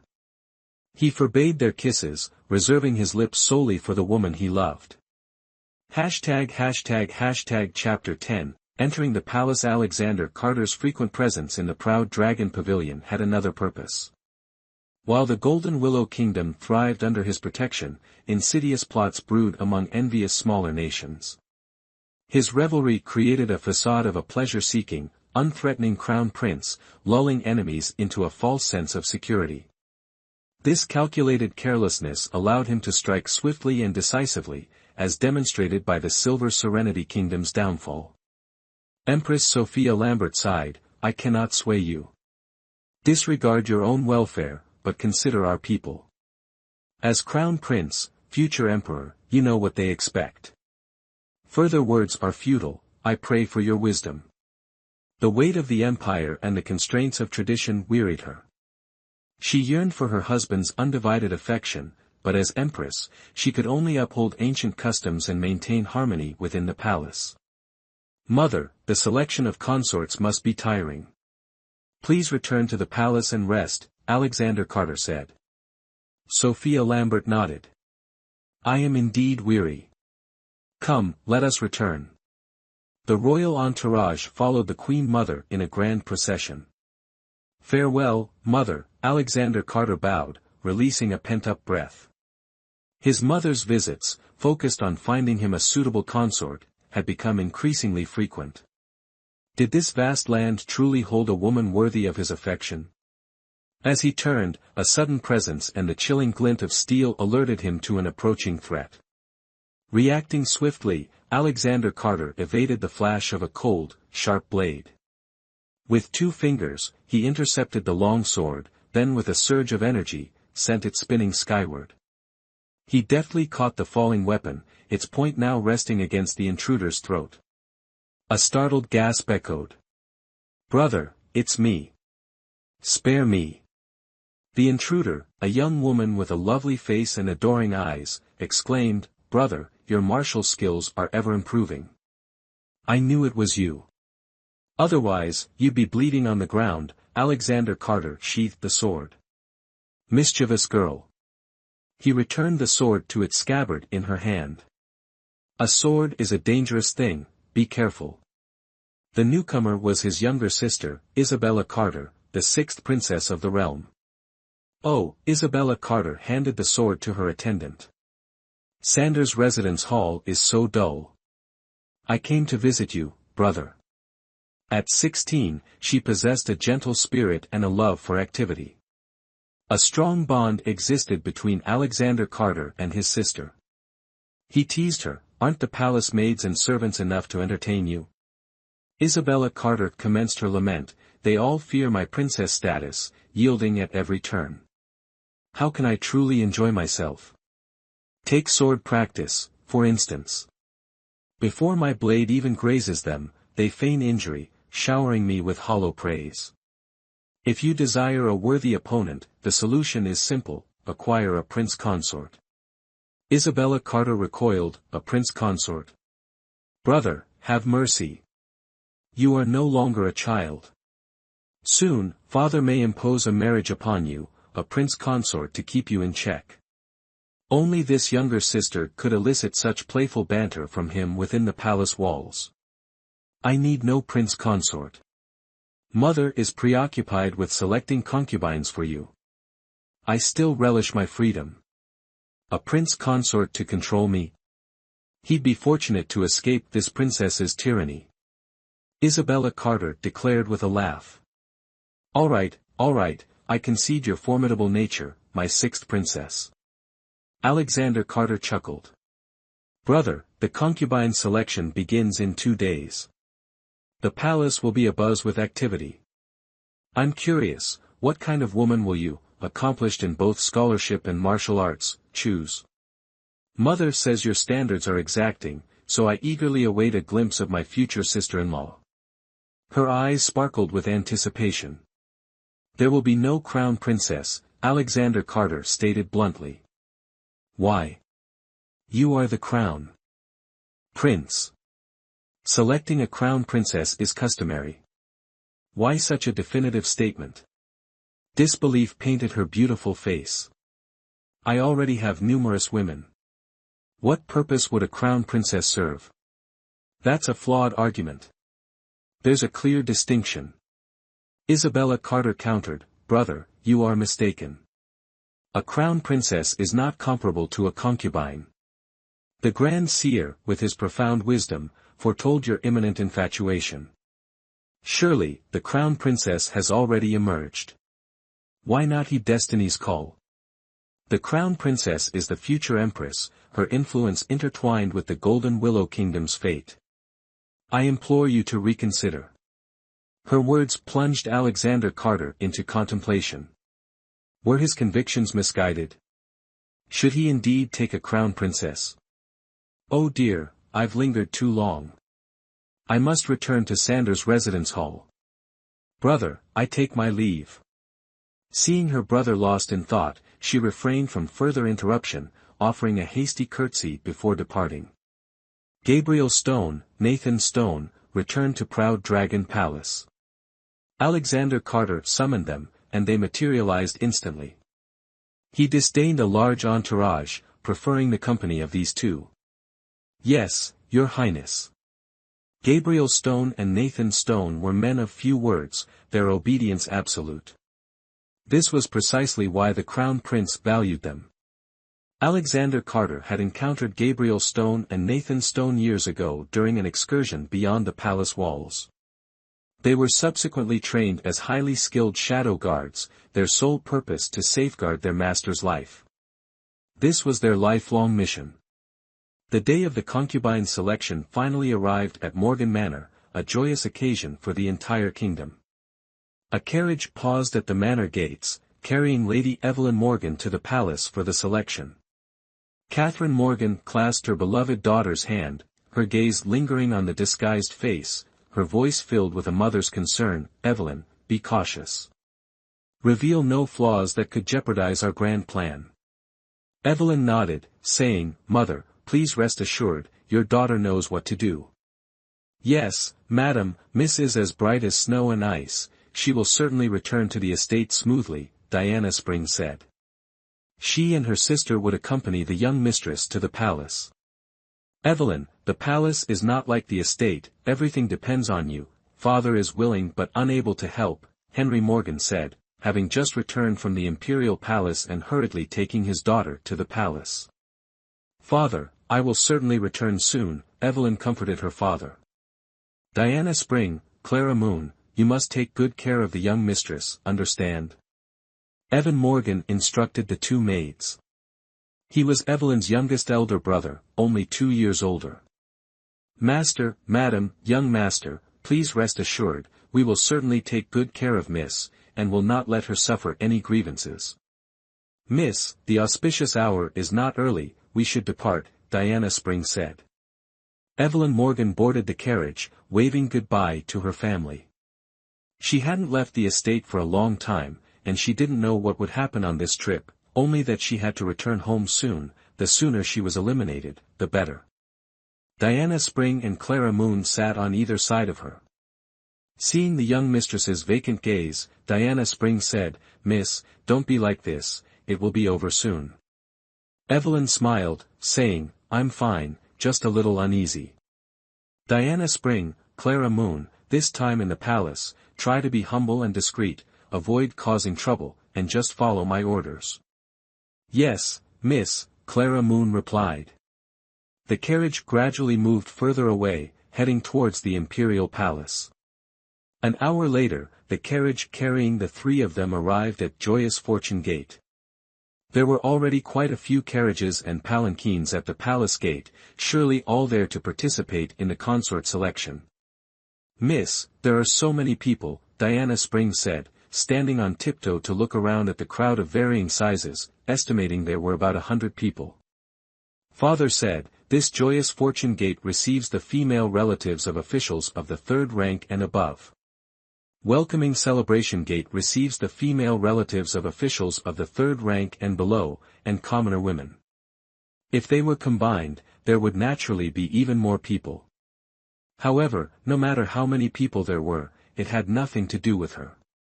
"Oh, Miss, it seems someone is distributing wooden tokens over there, let me go and see," Clara Moon, sharp-eyed, said and stepped forward to inquire. The person she inquired with was a minor palace official in charge of distributing tokens to each woman participating in the selection. Not long after, Clara Moon returned. In her hand was a vermilion wooden token with gold leaf. "Miss, this is your token." Evelyn Morgan examined the wooden token carefully. The rectangular vermilion token was tied with a golden silk cord and tassel of the same color, extremely joyous. The characters were written in vermilion and gold leaf, the front bearing the number 88, the back a dragon image. She fastened it to her side. Because there were an exceptionally large number of women in this consort selection, the Ministry of Rights, after much deliberation, established a strict selection process. Approved by the Empress, it was as follows. Preliminary selection points were set up at both Joyous Fortune Gate and Welcoming Celebration Gate to eliminate those with unsightly appearances or who were no longer virgins. A secondary selection point was also established to further screen the women who passed the initial stage. This included only commoner women and female relatives of officials of the third rank and below. Female relatives of officials of the third rank and above, after passing the preliminary physical examination, directly entered the next round. After 3 rounds of selection, the remaining women were the ones who truly participated in the consort selection, collectively known as candidate consorts. Female candidates must undergo a period of training within the palace, during which some will be eliminated, and the remaining candidates, on an auspicious day, will be presented to the Crown Prince for his selection of the Crown Princess of the Golden Willow Kingdom. If the Crown Prince consents, 4 or 5 additional candidates may be chosen as consorts to serve him. Chapter 11, Preliminary Selection. Evelyn Morgan joined the queue, calmly and patiently waiting. The women ahead of her, after routine questioning, were led into a small room and, upon exiting, were retained. Occasionally, 1 or 2 were dismissed. Emma Price, I'm so nervous. A woman behind Evelyn spoke to her maid, my father insists I be chosen. I'm worried. Miss, don't worry. The master only wants you to secure a good position, the maid, also named Emma Price, replied. Evelyn turned, observing the young woman. She wore a pale blue dress and possessed a refined, beautiful appearance. Evelyn nodded to her. You seem unconcerned, the young woman remarked, noticing Evelyn's ordinary looks. Oh, I'm Emma Price, and she's my maid, also Emma Price. No need to worry. The Crown Prince's consort position won't fall to me, so why fret? Evelyn replied. I'm Evelyn Morgan, and these are Diana Spring and Clara Moon. Evelyn. A name suggesting a face that could topple empires. Emma Price paused, then, perhaps sensing her bluntness, added, oh, I'm sorry, I didn't mean to imply you aren't beautiful. Diana Spring and Clara Moon exchanged smiles, lowering their heads. If it were their mistress's true face, the description, topple empires, would certainly fit, but currently, she appeared quite unremarkable. Evelyn shook her head. It's fine. One's appearance doesn't define them. A voice called out, 88. My turn. Excuse me. Evelyn approached an official, overhearing a nearby official address him as Sir Taylor. Sir Taylor examined Evelyn's number and her appearance. May I ask your name, miss? Evelyn Morgan. Your age? 18. And your esteemed father? Sir Taylor inquired respectfully. The young women present were all daughters of third-rank officials, he couldn't afford to offend any, as one might be the future crown princess. My father is Grand Scholar Henry Morgan. Despite her plain appearance, Evelyn Morgan possessed a sweet, articulate voice. Sir Taylor nodded, carefully consulting the list in his hand. It indeed contained detailed information about Evelyn Morgan. He smiled. Miss, please follow this woman for the examination. A woman in her 40s stood waiting. Miss, please follow me. Evelyn followed the woman to a private room a short distance away. A thick, soft carpet covered the floor. A curtain hung to the side, partially drawn, revealing a basin filled with a thick, even layer of ash. Miss, please remove all your clothing and stand on the carpet. I must conduct the examination. Please pardon the intrusion. The woman, aware of the pride and reserve of these noble ladies, spoke with careful propriety. Evelyn complied. She had never disrobed before a stranger, let alone exposed her body for another's inspection. She was deeply embarrassed, her face flushing, though the disguise concealed any visible change. Very good. Your frame is just right, your skin is very fair, and smooth to the touch, the woman commented as she examined her. No scars, and no ticklishness. Ticklishness is when my touch makes you laugh uncontrollably. Women with this condition are unsuitable to serve the crown prince. Fortunately, you don't have it. The woman explained clearly. Hearing this, Evelyn felt a pang of unease. Her father hadn't mentioned this examination method. It seemed being ticklish was grounds for disqualification, but it was too late to feign otherwise. Evelyn passed the physical examination. "Miss, please squat." Over the ash basin as if using a privy, the woman instructed, gesturing towards the basin behind the curtain. Evelyn obeyed, entering the curtained area, followed by the woman, who drew the curtain closed, enclosing them in darkness. Evelyn squatted over the basin. The woman, now holding a feather, said, "Miss, please extend your hand, palm up." She gently tickled Evelyn's palm with the feather, causing Evelyn to laugh involuntarily. This was repeated several times. "Miss, please stand up slowly." Evelyn stepped aside as the woman carefully examined the ash in the basin, finding no unusual disturbance. She then asked Evelyn to roll up her sleeves, scrutinized her arms, and smiled, bowing slightly. "Congratulations, miss. You have passed this stage." This method, it turned out, tested for virginity. If a virgin squatted over the ash and laughed, her body would remain closed, leaving the ash undisturbed. Otherwise, laughter would cause a noticeable change in the ash's surface. Evelyn doubted the method's validity. Finally, the woman checked the vermilion mole on Evelyn's arm, a mark all virgin noblewomen possessed. Apparently satisfied, she said, "Miss, please forgive my intrusion. You may go." Evelyn followed the woman back to Sir Taylor. The woman whispered to him, and he nodded, announcing loudly, 88, Evelyn Morgan, retained. Evelyn's heart sank, but she had no choice. This wasn't the desired outcome. Now, she could only wait for the next round. Diana Spring and Clara Moon hurried forward. "Miss, it's all right. There's still the next round," Diana Spring reassured her. "Yes, we'll be able to return to the estate soon," Clara Moon added. Evelyn could only nod in response to their comfort. "Yes, one step at a time." As they spoke, a guide approached. "Miss Morgan, please follow me." "Lead the way, sir," Evelyn replied, and the three women followed closely. They navigated the vast palace grounds, Evelyn too preoccupied to notice the scenery, only hoping for a smooth conclusion. After about the time it takes to burn an incense stick, they arrived at the elegant Fortune City Hall, where even more chosen women had gathered. Inside, anticipation filled the air, some even vying for attention, attempting to outshine the others. Diana Spring, observing the array of beauties, said to her mistress, "Don't worry, miss.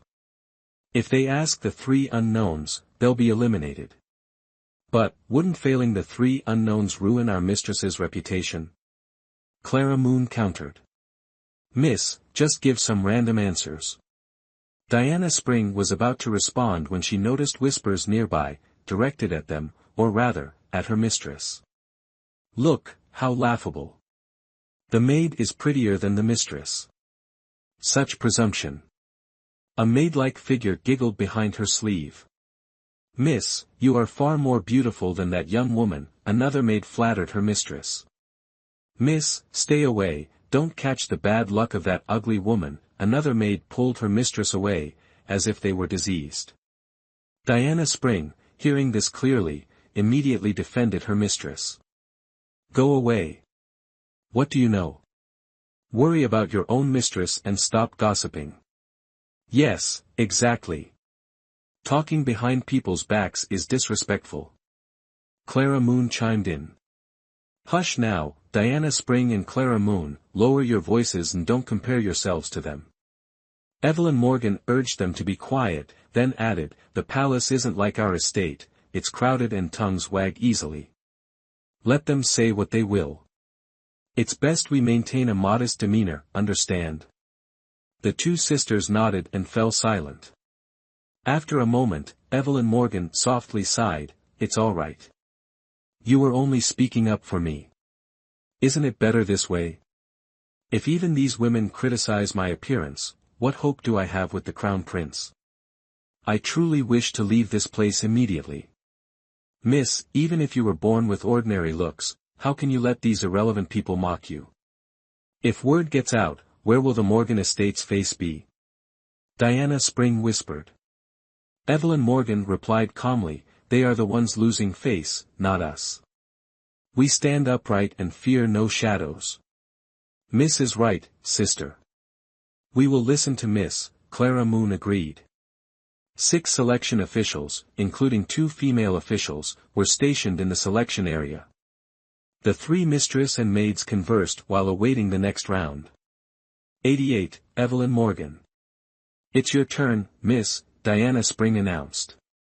Evelyn Morgan stepped forward, and an attendant led her before a selection official, Lord Charles Wright of the Ministry of Rights. Lord Wright followed procedure, first asking Evelyn Morgan to turn around twice. He nodded, all right, lift your head. Let me see your face. Evelyn lifted her head. Lord Wright scrutinized her, then shook his head. Though the young woman possessed raven hair like clouds and bright eyes, her appearance was indeed ordinary. He doubted the Crown Prince would be pleased. What talents do you possess, miss? I am ashamed to admit, I have no particular talents, Evelyn Morgan answered honestly. Your father, Lord Henry Morgan, is a man of great knowledge and skill. How can his daughter have no accomplishments? Miss, do not conceal your abilities. If you are discovered to have lied, I fear both you and I will be held accountable. Lord Wright spoke thus because he had some acquaintance with Lord Henry. Once, while walking together in the palace, Lord Henry coughed. He took out a silk handkerchief to wipe his mouth, and the embroidery on it was exquisite, not something an ordinary person could create. During their conversation, he learned that his daughter had embroidered it herself. Lord Henry had only one daughter, the woman before him. Yet, she claimed to have no talents. Was fine needlework not a talent? Lord Wright found this strange. Forgive me, Lord Wright, but I truly have no talents to display before everyone. Charles Wright was forced to say, Miss, I have witnessed your exceptional embroidery skills firsthand. They are truly remarkable. This. Evelyn was momentarily speechless. After a pause, she replied, it is only natural for a young woman to know some needlework. I do not consider this a talent. I fear every woman here surpasses me in skill. Chapter 12, still retained Charles Wright, naturally misunderstanding Evelyn Morgan's feelings, offered praise, indeed, worthy of being Henry's daughter. Though her appearance has slight flaws, her demeanor and speech are refined, courteous, and well-mannered. He turned to those beside him, inquiring, Gentlemen, your thoughts. A woman's lack of talent is a virtue. One official stated, due to the Crown Prince's stringent selection criteria, following the Queen Mother's decree, humble and magnanimous women are also considered. Appearance is not the sole criterion. Indeed, Lord Wright, I concur, another official added. Evelyn Morgan, hearing this, felt a mixture of amusement and exasperation, yet remained outwardly silent. Charles Wright, after a moment's deliberation, declared, Number 88, Evelyn Morgan, remains. Diana Spring and Clara Moon, overhearing the result, felt a pang of regret for their mistress. The 3 were led from refined elegance hall to another area within. Numerous candidate maidens already waited, their maids and servants filling the hall. Evelyn, checking the time, noted it was the midday meal. The palace, in its attentiveness, had prepared a lavish midday meal for all candidates. Diana Spring selected a spot for her mistress. Mistress, you must be hungry. Try the palace cuisine. Evelyn Morgan sat quietly, the thought of not being dismissed stealing her appetite. I cannot eat. Mistress, we understand your feelings, but only by eating can you face what's next, Clara Moon urged. Clara Moon, I understand, but I truly have no appetite. Evelyn, glancing around, noticed Emma Price, with whom she'd spoken, also in refined elegance hall, her joyful expression evident. Emma Price, noticing Evelyn, offered a slight nod, reciprocated by Evelyn, a silent greeting exchanged. Diana Spring's thoughts turned elsewhere. Clara Moon, you know what worries mistress, she gestured towards her head. Indeed, the full moon approaches in a few days, Clara Moon realized. Evelyn Morgan interjected, so many people here, do not speak carelessly. You must be hungry, eat first. As the sun began to set, all candidate maidens had been determined. The mistress of ceremonies arrives. All candidate maidens rose, forming lines to the left and right, Emma Price positioning herself to Evelyn's left. 3 mistresses of ceremonies, dignified and stern, entered, their varied-colored official attire exuding authority.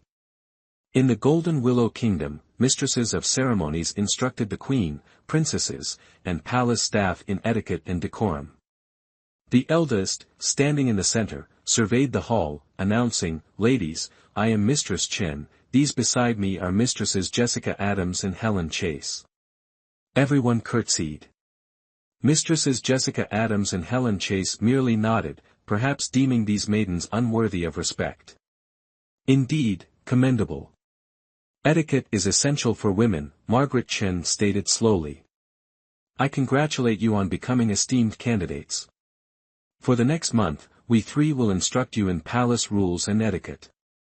Margaret Chen turned to Mistress of Ceremonies Jessica Adams. Jessica Adams, you continue. Mistress of Ceremonies Jessica Adams nodded, then continued, although you young ladies have become candidates, the path to becoming the crown princess of our nation is still very long. I hope some of you will achieve your aspirations. Alright, next, I will arrange your palace quarters. Listen carefully. Mistress of Ceremonies Jessica Adams began calling out names. Evelyn Morgan was assigned to Eternal Blessing Palace, coincidentally sharing it with Emma Price. The 2 exchanged knowing glances, understanding each other's thoughts. Soon, everyone returned to their designated places, and the hall became quiet. Another Lady Chase official, seeing her turn, spoke, "Young ladies, please remain calm.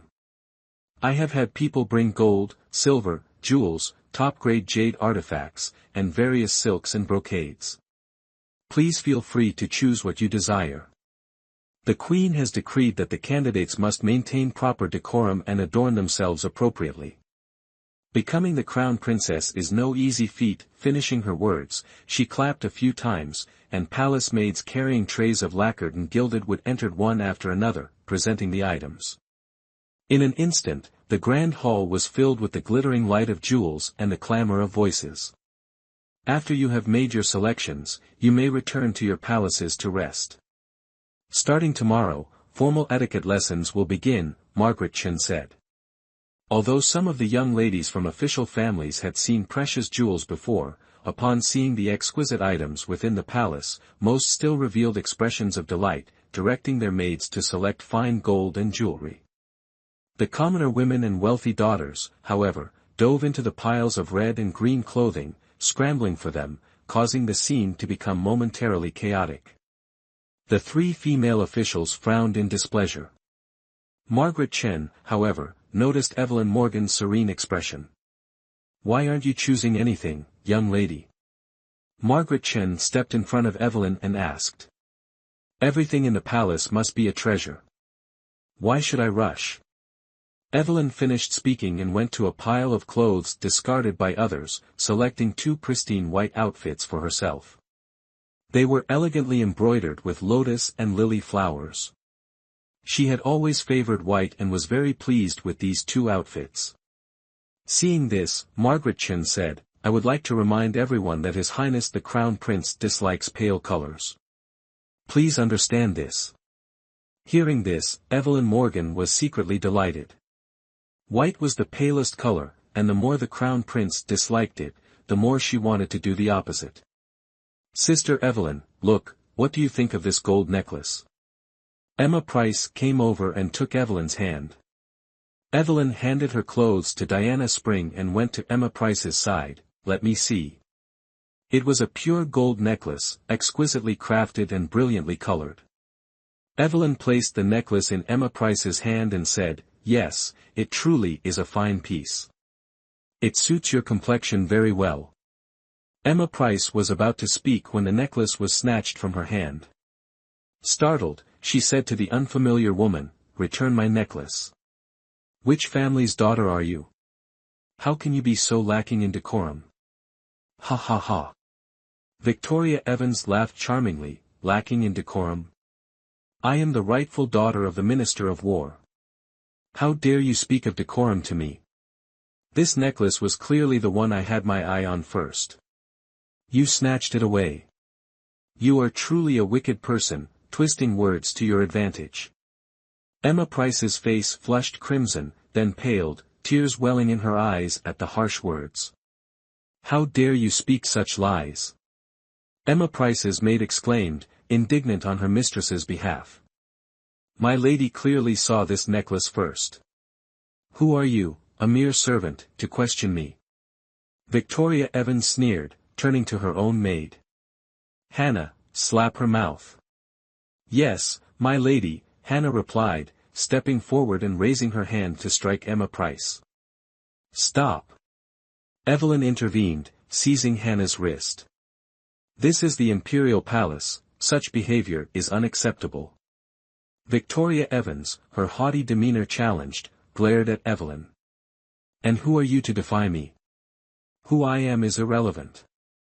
Striking someone is wrong, servant or not, Evelyn stated firmly. My lady, didn't you say you wished to be discreet? Clara Moon whispered in Evelyn's ear. Sophia Evans approached her sister, speaking softly. She's right. This is the Imperial Palace, a place of reverence. Do not invite trouble. Victoria Evans hesitated, then flung the necklace to the ground. Humph, I won't lower myself to your level. I don't need this tattered trinket anyway. Hannah, let's find something else. Evelyn retrieved the golden necklace, offering it to Emma Price. Some people are spoiled. Don't let it bother you. Emma Price's lips trembled as a grateful smile touched her face.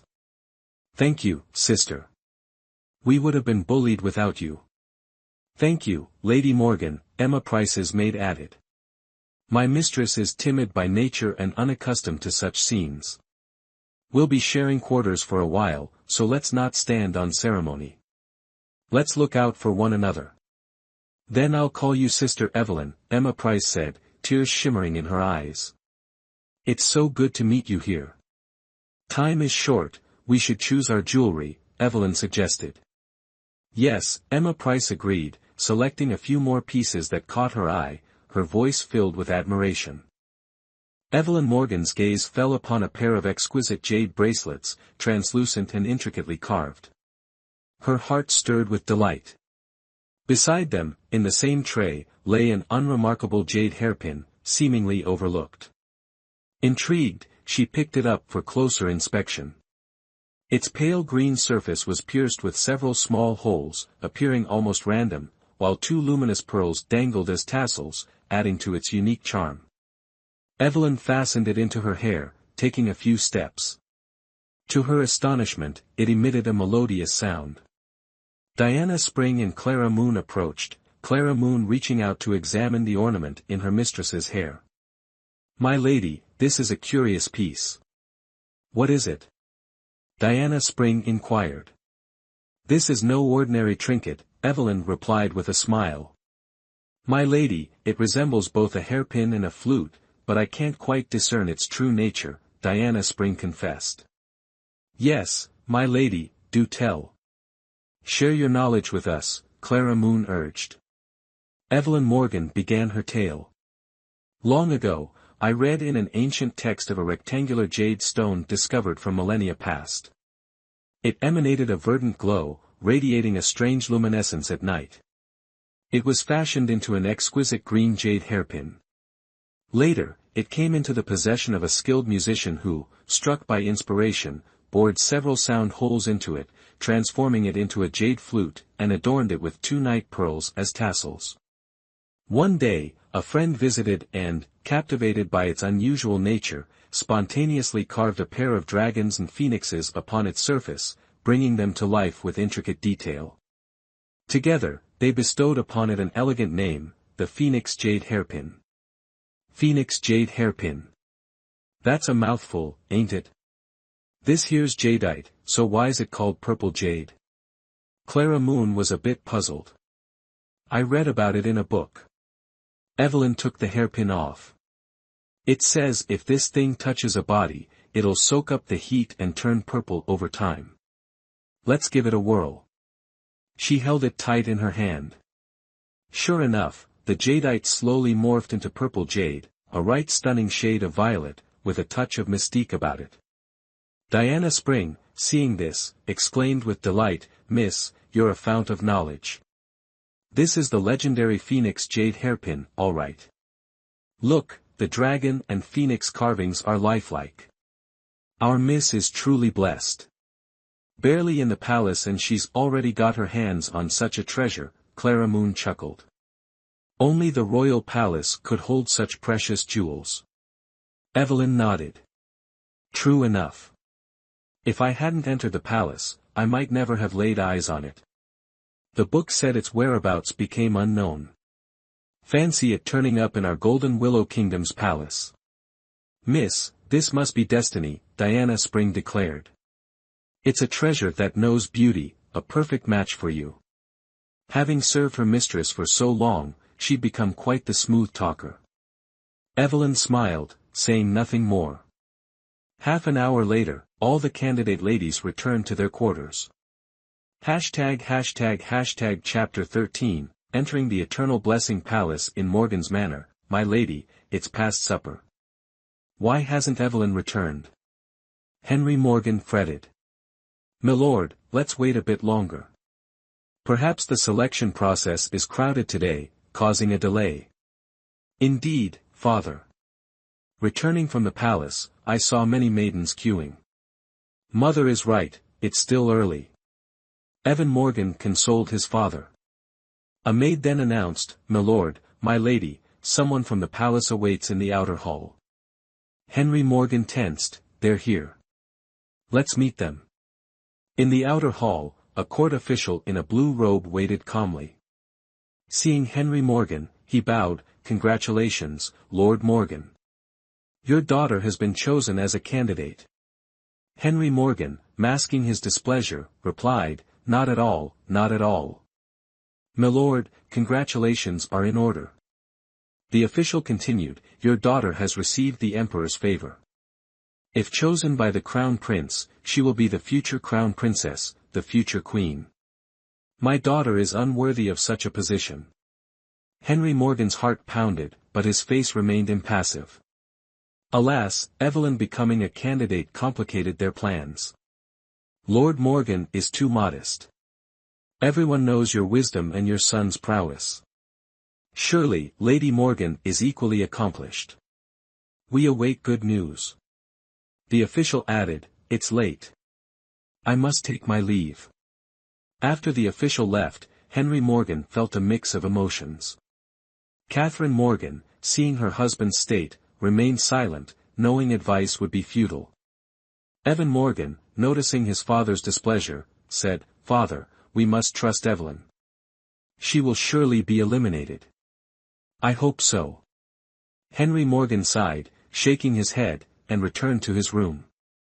The full moon approached, and his daughter's headaches would soon return. Catherine Morgan asked her son, "Will your sister be all right in the palace? I long for her return. Let's hope she doesn't cause trouble. As a candidate, the chances of elimination are high. She knows her limits. I'll inquire at the palace in a few days. That's all we can do." Catherine Morgan shared her husband's heavy heart. On her first night in the palace, Evelyn tossed and turned, unable to sleep. Diana Spring and Clara Moon were already asleep in their room, and she didn't want to disturb them. She slipped out of bed, donned a robe, and considered the possibility of encountering Emma or Emma Price. Deciding to disguise herself, she went to the main hall for some fresh air, where she found Lady Emma enjoying a cup of tea. "You're awake too?" Emma Price set down her cup. "I couldn't sleep, so I came here for some tea." "Same here," Evelyn approached. Lady Emma poured her a cup. Homesick? Yes, Evelyn replied, unable to fully express her feelings. Me too, Emma Price confessed. Want to know why I'm really here for this selection?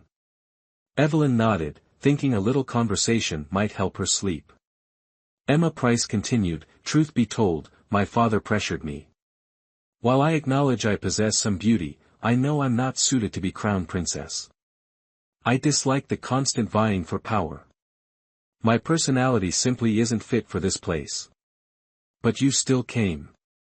Filial piety. Emma Price shook her head. No, I came for my mother. Why? Evelyn watched as her expression darkened. My mother has been bedridden for years. Father has consulted countless physicians, but her condition hasn't improved, and she grows weaker by the day. He said if I became crown princess, I could summon the best physician in the land and procure the finest medicines for her. So, I had to try. Evelyn looked at her with admiration. Your intentions are noble. I hope you achieve your desire and your mother recovers swiftly. What about you? If I become crown princess, won't your aspirations turn to dust? Emma Price countered. I don't want to be crown princess, Evelyn stated. Emma Price was startled. Why not? Don't you want to bring honor to your family? The crown princess. Such glory. You can have it, Evelyn said, half joking. Lady Emma suddenly smiled slyly. Do you already have someone in your heart? No, Evelyn quickly denied. In this world, I fear my soulmate doesn't exist. Due to her illness, she harbored no such illusions. You're a lady of noble birth, and you're not unattractive. Why would you say that? Emma didn't believe her. Let's not talk about it anymore. It's getting late. You should go back to your room and rest. Emma Price stood up. I'll retire now. You should rest too, elder sister. There's much to learn tomorrow. After Emma left, Evelyn stepped out of the main hall and stood in the courtyard, gazing at the bright moon. It was nearing full. The cold light bathed her. Suddenly feeling uncomfortable with her disguise, she returned to her room and hastily removed it, feeling relieved. Still unable to sleep, Evelyn left her room again. Everything was quiet, even Emma Price was likely asleep. The entire palace seemed to slumber. Upon arrival, Evelyn had noticed a small garden beside Eternal Blessing Palace. At this late hour, it would surely be deserted. With a thought, she leaped and landed within the small garden. Under the moonlight, she saw a cluster of lush green bamboo. She picked up a broken bamboo stalk, it felt comfortable in her hand. Her sword was back home, so this would have to do. She began to practice with the stalk, finding herself unexpectedly engrossed. Reasoning that it was late, the location secluded, and devoid of guards, she might as well let loose and pass the time. So, with a light leap, she landed gracefully on the high wall, then onto the roof of Eternal Blessing Palace.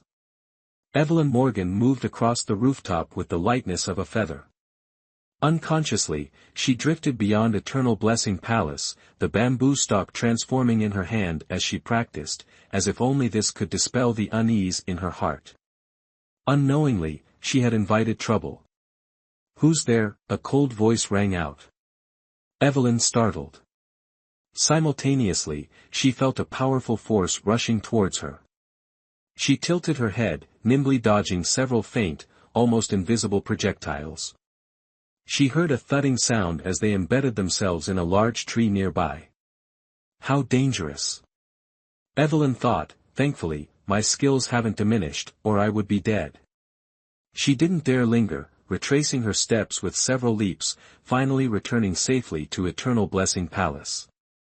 Reaching for her handkerchief to wipe the sweat from her brow, she found it missing. Evelyn panicked. Had she dropped it in her haste? It was all because of her impulsive actions. Who was that person? A palace guard? She hoped they wouldn't find it. She began to regret her risky behavior. This was the imperial palace, how could she act so recklessly? Diana Spring, upon seeing her mistress, rushed over. "My lady, it's so late. Where have you been? The night is cold. I wanted to bring you another blanket, but you weren't in bed. I was so worried. My lady, this is the Imperial Palace. I was afraid you'd get lost," Clara Moon added, relieved. "Oh, I couldn't sleep, so I took a walk around. Don't worry, I won't get lost." Diana Spring detected an unusual scent. "My lady, you're not being truthful." Clara Moon also smelled it and said with a hint of reproach, "My lady, you said we must be discreet in the palace. Have you forgotten after only a few hours?" Evelyn quickly surrendered. Yes. You're both right. Evelyn won't do it again. I just couldn't sleep, so I practiced a little." "Practiced? Do you have a sword, my lady?" Clara Moon asked. Diana Spring noticed scratches on her mistress's hand and felt a pang of distress. "My lady, what happened to your hand? Does it hurt?" Evelyn quickly shook her head. "A martial artist doesn't fear such things." Diana Spring hurriedly wiped her mistress's hand with a handkerchief. "My lady may not be afraid, but we are. Madam instructed us to care for you. If anything were to happen to you in the palace, how could we face her?" Indeed, Clara Moon agreed. Seeing the handkerchief in Diana Spring's hand, Evelyn's worry intensified, but she didn't want to explain. She urged them to go back to sleep. Assured that their mistress was all right, the two sisters returned to their room. Evelyn, lying in bed, couldn't stop thinking about her lost handkerchief. It wouldn't do for such a personal item to fall into the wrong hands. Hashtag Chapter 14, The Trial. The speaker in the Proud Dragon Palace was none other than its master, Alexander Carter. Today marked the commencement of the consort selection. Officials had reported that hundreds of candidate women were settled in the palace chambers. Restless and unable to sleep, he went to the courtyard to practice his swordsmanship. Mid-swing, he heard a strange noise on the roof. Looking up, he saw a flickering white figure, seemingly armed. He roared, channeling 50% of his power, and launched several snow arrow silver needles hidden in his sleeve. Forged from rare metal, these needles were fine as hair, white as snow, etched with lifelike 5-clawed golden dragons, about a hand-span long, and his personal defense weapon. While not fatal, a hit caused unbearable itching. Alexander Carter felt a pang of failure. He rarely used the snow arrow silver needles, and they never missed their mark. Yet tonight, they proved useless, allowing the intruder to escape. He leaped onto the roof. Aside from the wind and swaying shadows, there was no sign of the intruder. Damnable! They got away. Who dared trespass in the palace?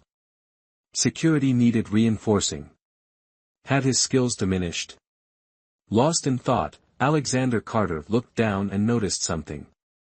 He picked it up.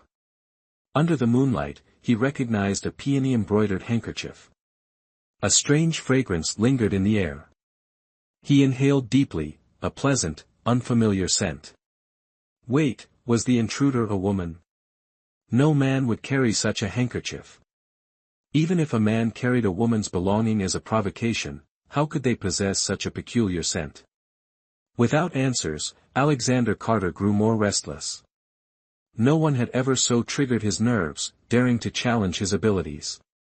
He had never lost to anyone, let alone a possible woman. He jumped down, clutching the handkerchief. Seated in the hall, he examined it closely.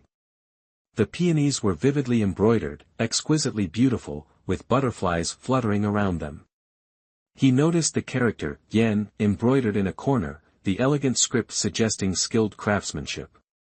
Curiosity gnawed at him. Was this person male or female? Friend or foe? A spy within the palace? What was their purpose here so late at night? He sniffed the handkerchief, deep in thought.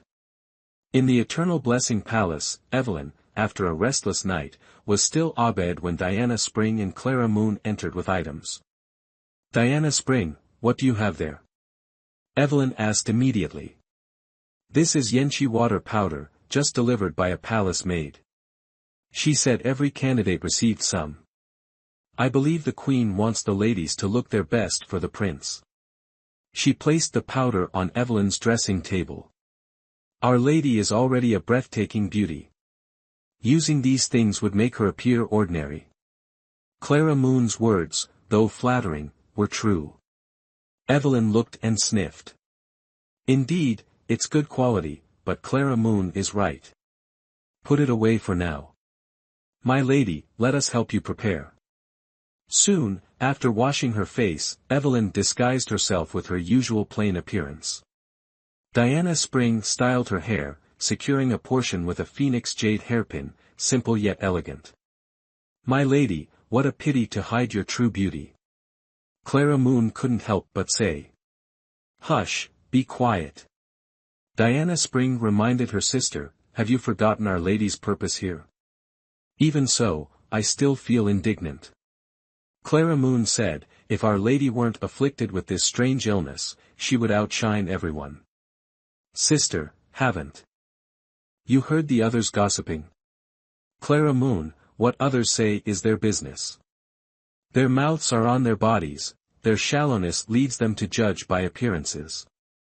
Evelyn comforted her. "Our Lady is right. We can't listen to their nonsense." Diana Spring agreed. "I hope those female officials are also ordinary, so Our Lady's wish will be fulfilled soon." Clara Moon gradually saw reason.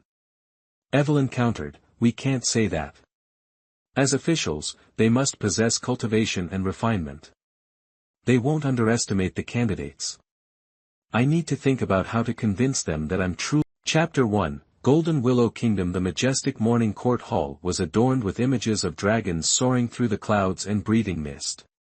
The flying dragon, the emblem of the Golden Willow Kingdom, was a revered motif reserved solely for the royal family. From their splendid attire to even the smallest of jewelry, such as rings, the dragon motif was ubiquitous, a testament to their wealth and imposing power. At dawn, as the first rays of sunlight graced the Golden Willow Kingdom, a harmonious atmosphere filled the morning court hall. Michael Carter, the reigning king, a wise and valiant ruler, sat upon his resplendent throne.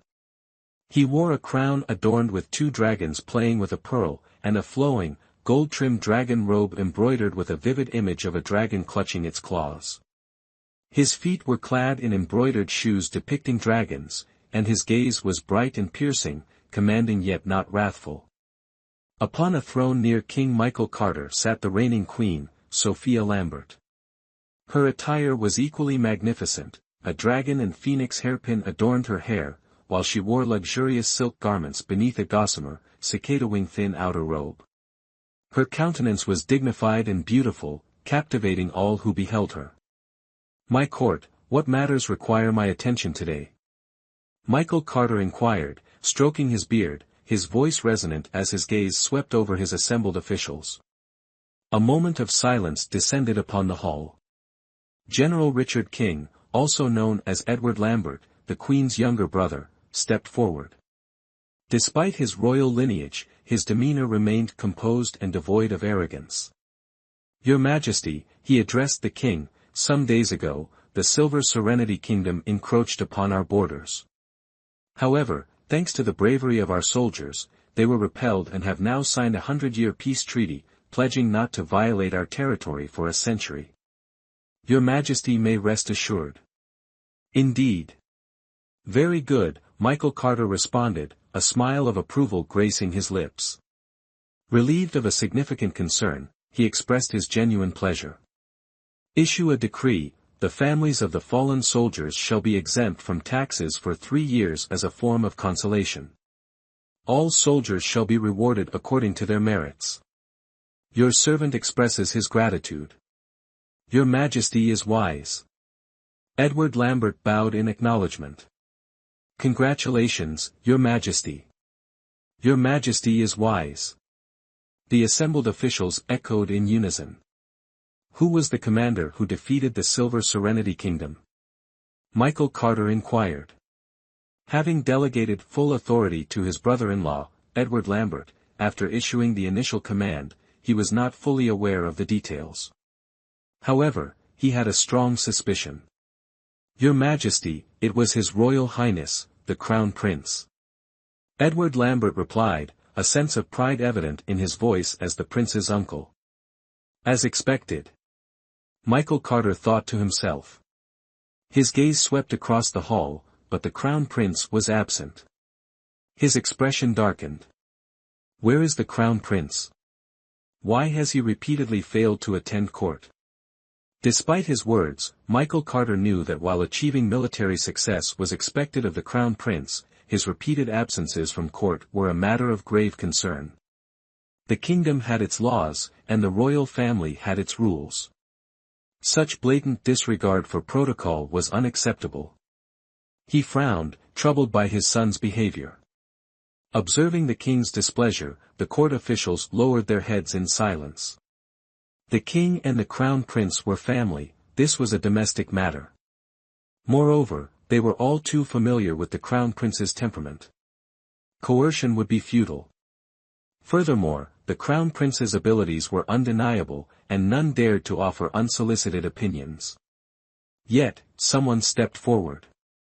This was Prince James Carter, son of a concubine, a man of majestic appearance, but envious by nature, especially disliking the crown prince's actions. Father, the crown prince has repeatedly and openly violated court rules, showing no regard for you or state affairs. The morning court is the